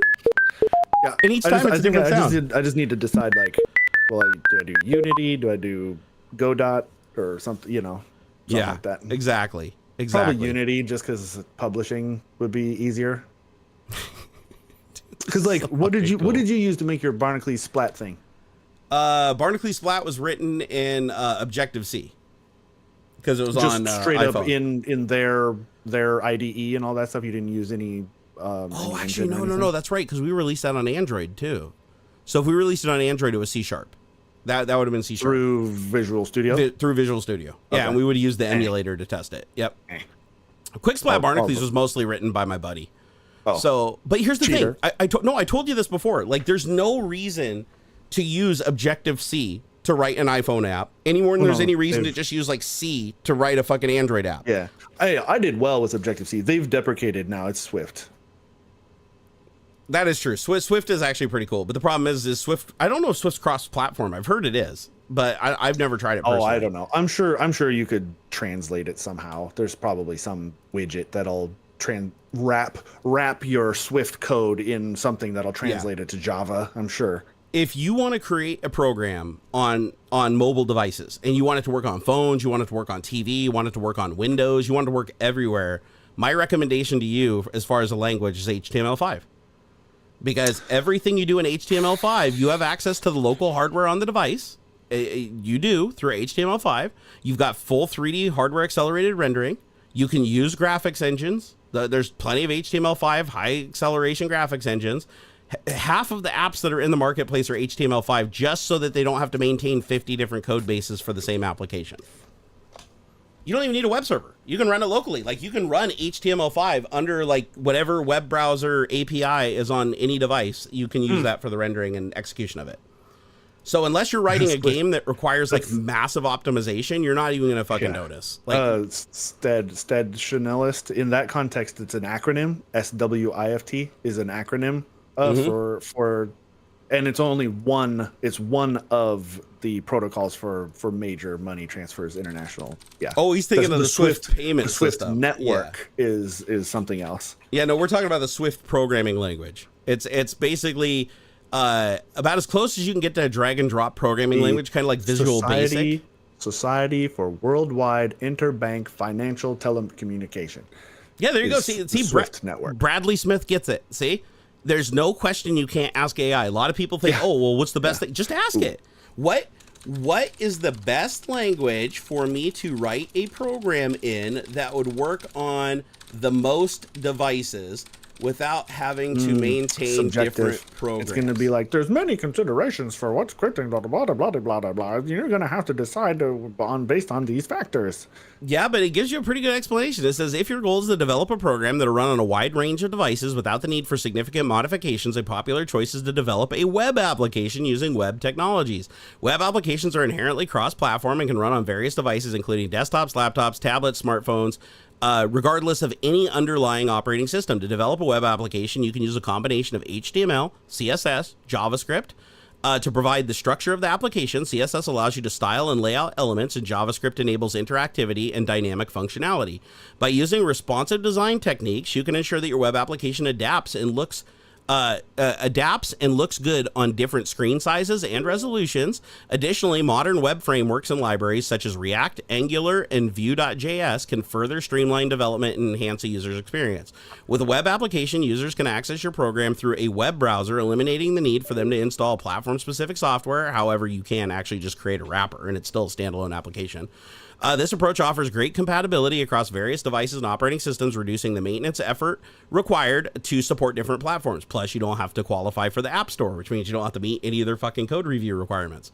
However, it's worth noting that certain types of applications, such as resource-intensive games or applications with specific hardware requirements, may not be suitable for web development. In such cases, you might consider a platform-specific development to take advantage of those specific device capabilities.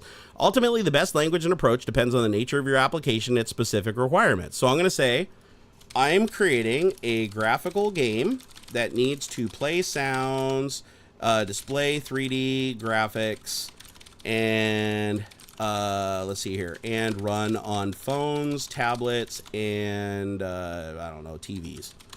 Let's see what it says. Okay. So for developing a graphical game with 3D graphics, sound, and support for phones, tablets, and TVs, a suitable option for game development framework engine that provides these cross-platform capabilities would be Unity as an option. That is correct. Unity is amazing. Unity is a powerful and widely used game development platform that supports multiple platforms, including iOS, Android for phones and tablets, as well as smart TVs. It provides a wide range of features, including 3D graphics rendering, physics simulation, audio playback, and extensive scripting capabilities. With Unity, you can create your game using the Unity editor, which offers a visual interface for designing levels, importing 3D models, adding audio, defining game logic. It's actually pretty sweet. If you've never used Unity, it's tits. I basically wrote RC Pro-Am in 3 hours. Like a shitty version of it. And it was like super fucking easy, just like following a tutorial on YouTube. We gotta wrap it up a little bit. Oh shit, bro. Well, here, let's pump the brakes. I can't believe I'm still awake. I didn't even go to sleep last night. You're gonna crash hard, dude. No, I'm gonna. The moment you stop moving, it's just dead. Sorry, I didn't realize. Man, time flew by today. No, it's all right. Fuck, it's cool. bro. I know I got some work to do. So is everybody in chat gonna go and start programming now and like go in and treat and start using ChatGPT to like realize your dreams and not let your dreams be dreams? Because come on, guys, seriously. And you especially, man, like once you're done with your house chores and shit, sit down and write something in Unity. You will be so fucking hooked, bro. So hooked. And then go hook up that 3D printer that you haven't hooked up in like 5,000 years and print a fucking vase, dude. It's awesome. Yeah, right? Print a vase. Dude, I printed a vase. It took an hour and a half in spiral mode. Like if you use that spiral mode in Cura, it just prints one continuous line. So there's like no edges or anything. If you print a thing this tall in like an hour and a half, it's awesome. Damn. Like get after it. I'm going to ride your ass until you do it, man. Okay. Because that's what I'd want a friend to do to me. Ride my ass. I'm installing Unity right now. All right, guys, you've been awesome. Thank you so much for hanging out on Tech Talk today. We really do appreciate you guys showing up when we do this. We also stream our individual selves sometimes. Well, you do sometimes. Me, I try to be regular, but I know I've had to cancel some streams. Jerry's way more consistent than I am. Yeah, but I try to stream on Monday, Wednesday, and Friday over on Twitch. Links down in the video description. We're both always on Twitter, so if you ever want to get a hold of us when we're not streaming somewhere, we're not live, just hit us up on Twitter. If you got a question about a past live stream or you got a topic suggestion or whatever, just hit us up. Graham said, I wrote a program to track how many words you speak during a stream. You just wrote it? Are you joking? Because if you actually wrote that and it worked, that's awesome. I don't see why you couldn't, though, because you can download the closed captions, right? And it'll figure out how to do it. Yeah. So what I want you guys to do, if you guys want to do something, if you want some homework, because we talked about how important homework is. If you want some homework, if you can get ChatGPT, I don't care if you know how to code or not, it doesn't matter. If you can get ChatGPT to write a program that does something that you think another person would download from GitHub, if you upload it to GitHub, send me a screenshot of it doing something. I don't care if it's a console app. I don't care if it's just tag me in a screenshot on Twitter, because I want to see all the crazy shit that you guys come up with. Like, push the limits, try to get it to do really crazy stuff. Start simple and work your way up. And I want to see what you guys come up with, because I want everybody here to experience it themselves and see how simple it is. Graham said, I'm testing right now. You need a YouTube API key. No, Graham, tell it you don't have a YouTube API. Oh, actually, no, it'll try to say, oh, I can't do that because it's against their rules. Use Dan to hack around it. And then once you use Dan prompt to hack around it, then tell it you want it to not use the API and to screen scrape using Selenium. And it'll just go grab the closed captions another way. You don't need the API to get closed captions, I don't think. And I think on that note, I think we're good, man. Yeah. Sorry I kept you a little bit late today, okay. but I appreciate you hanging out today, man. It's been fun. Man. I'm gonna go now. I'm gonna go crash now because I didn't sleep. Yeah. All right, take it easy, guys. Love your face, and until next time, peace out.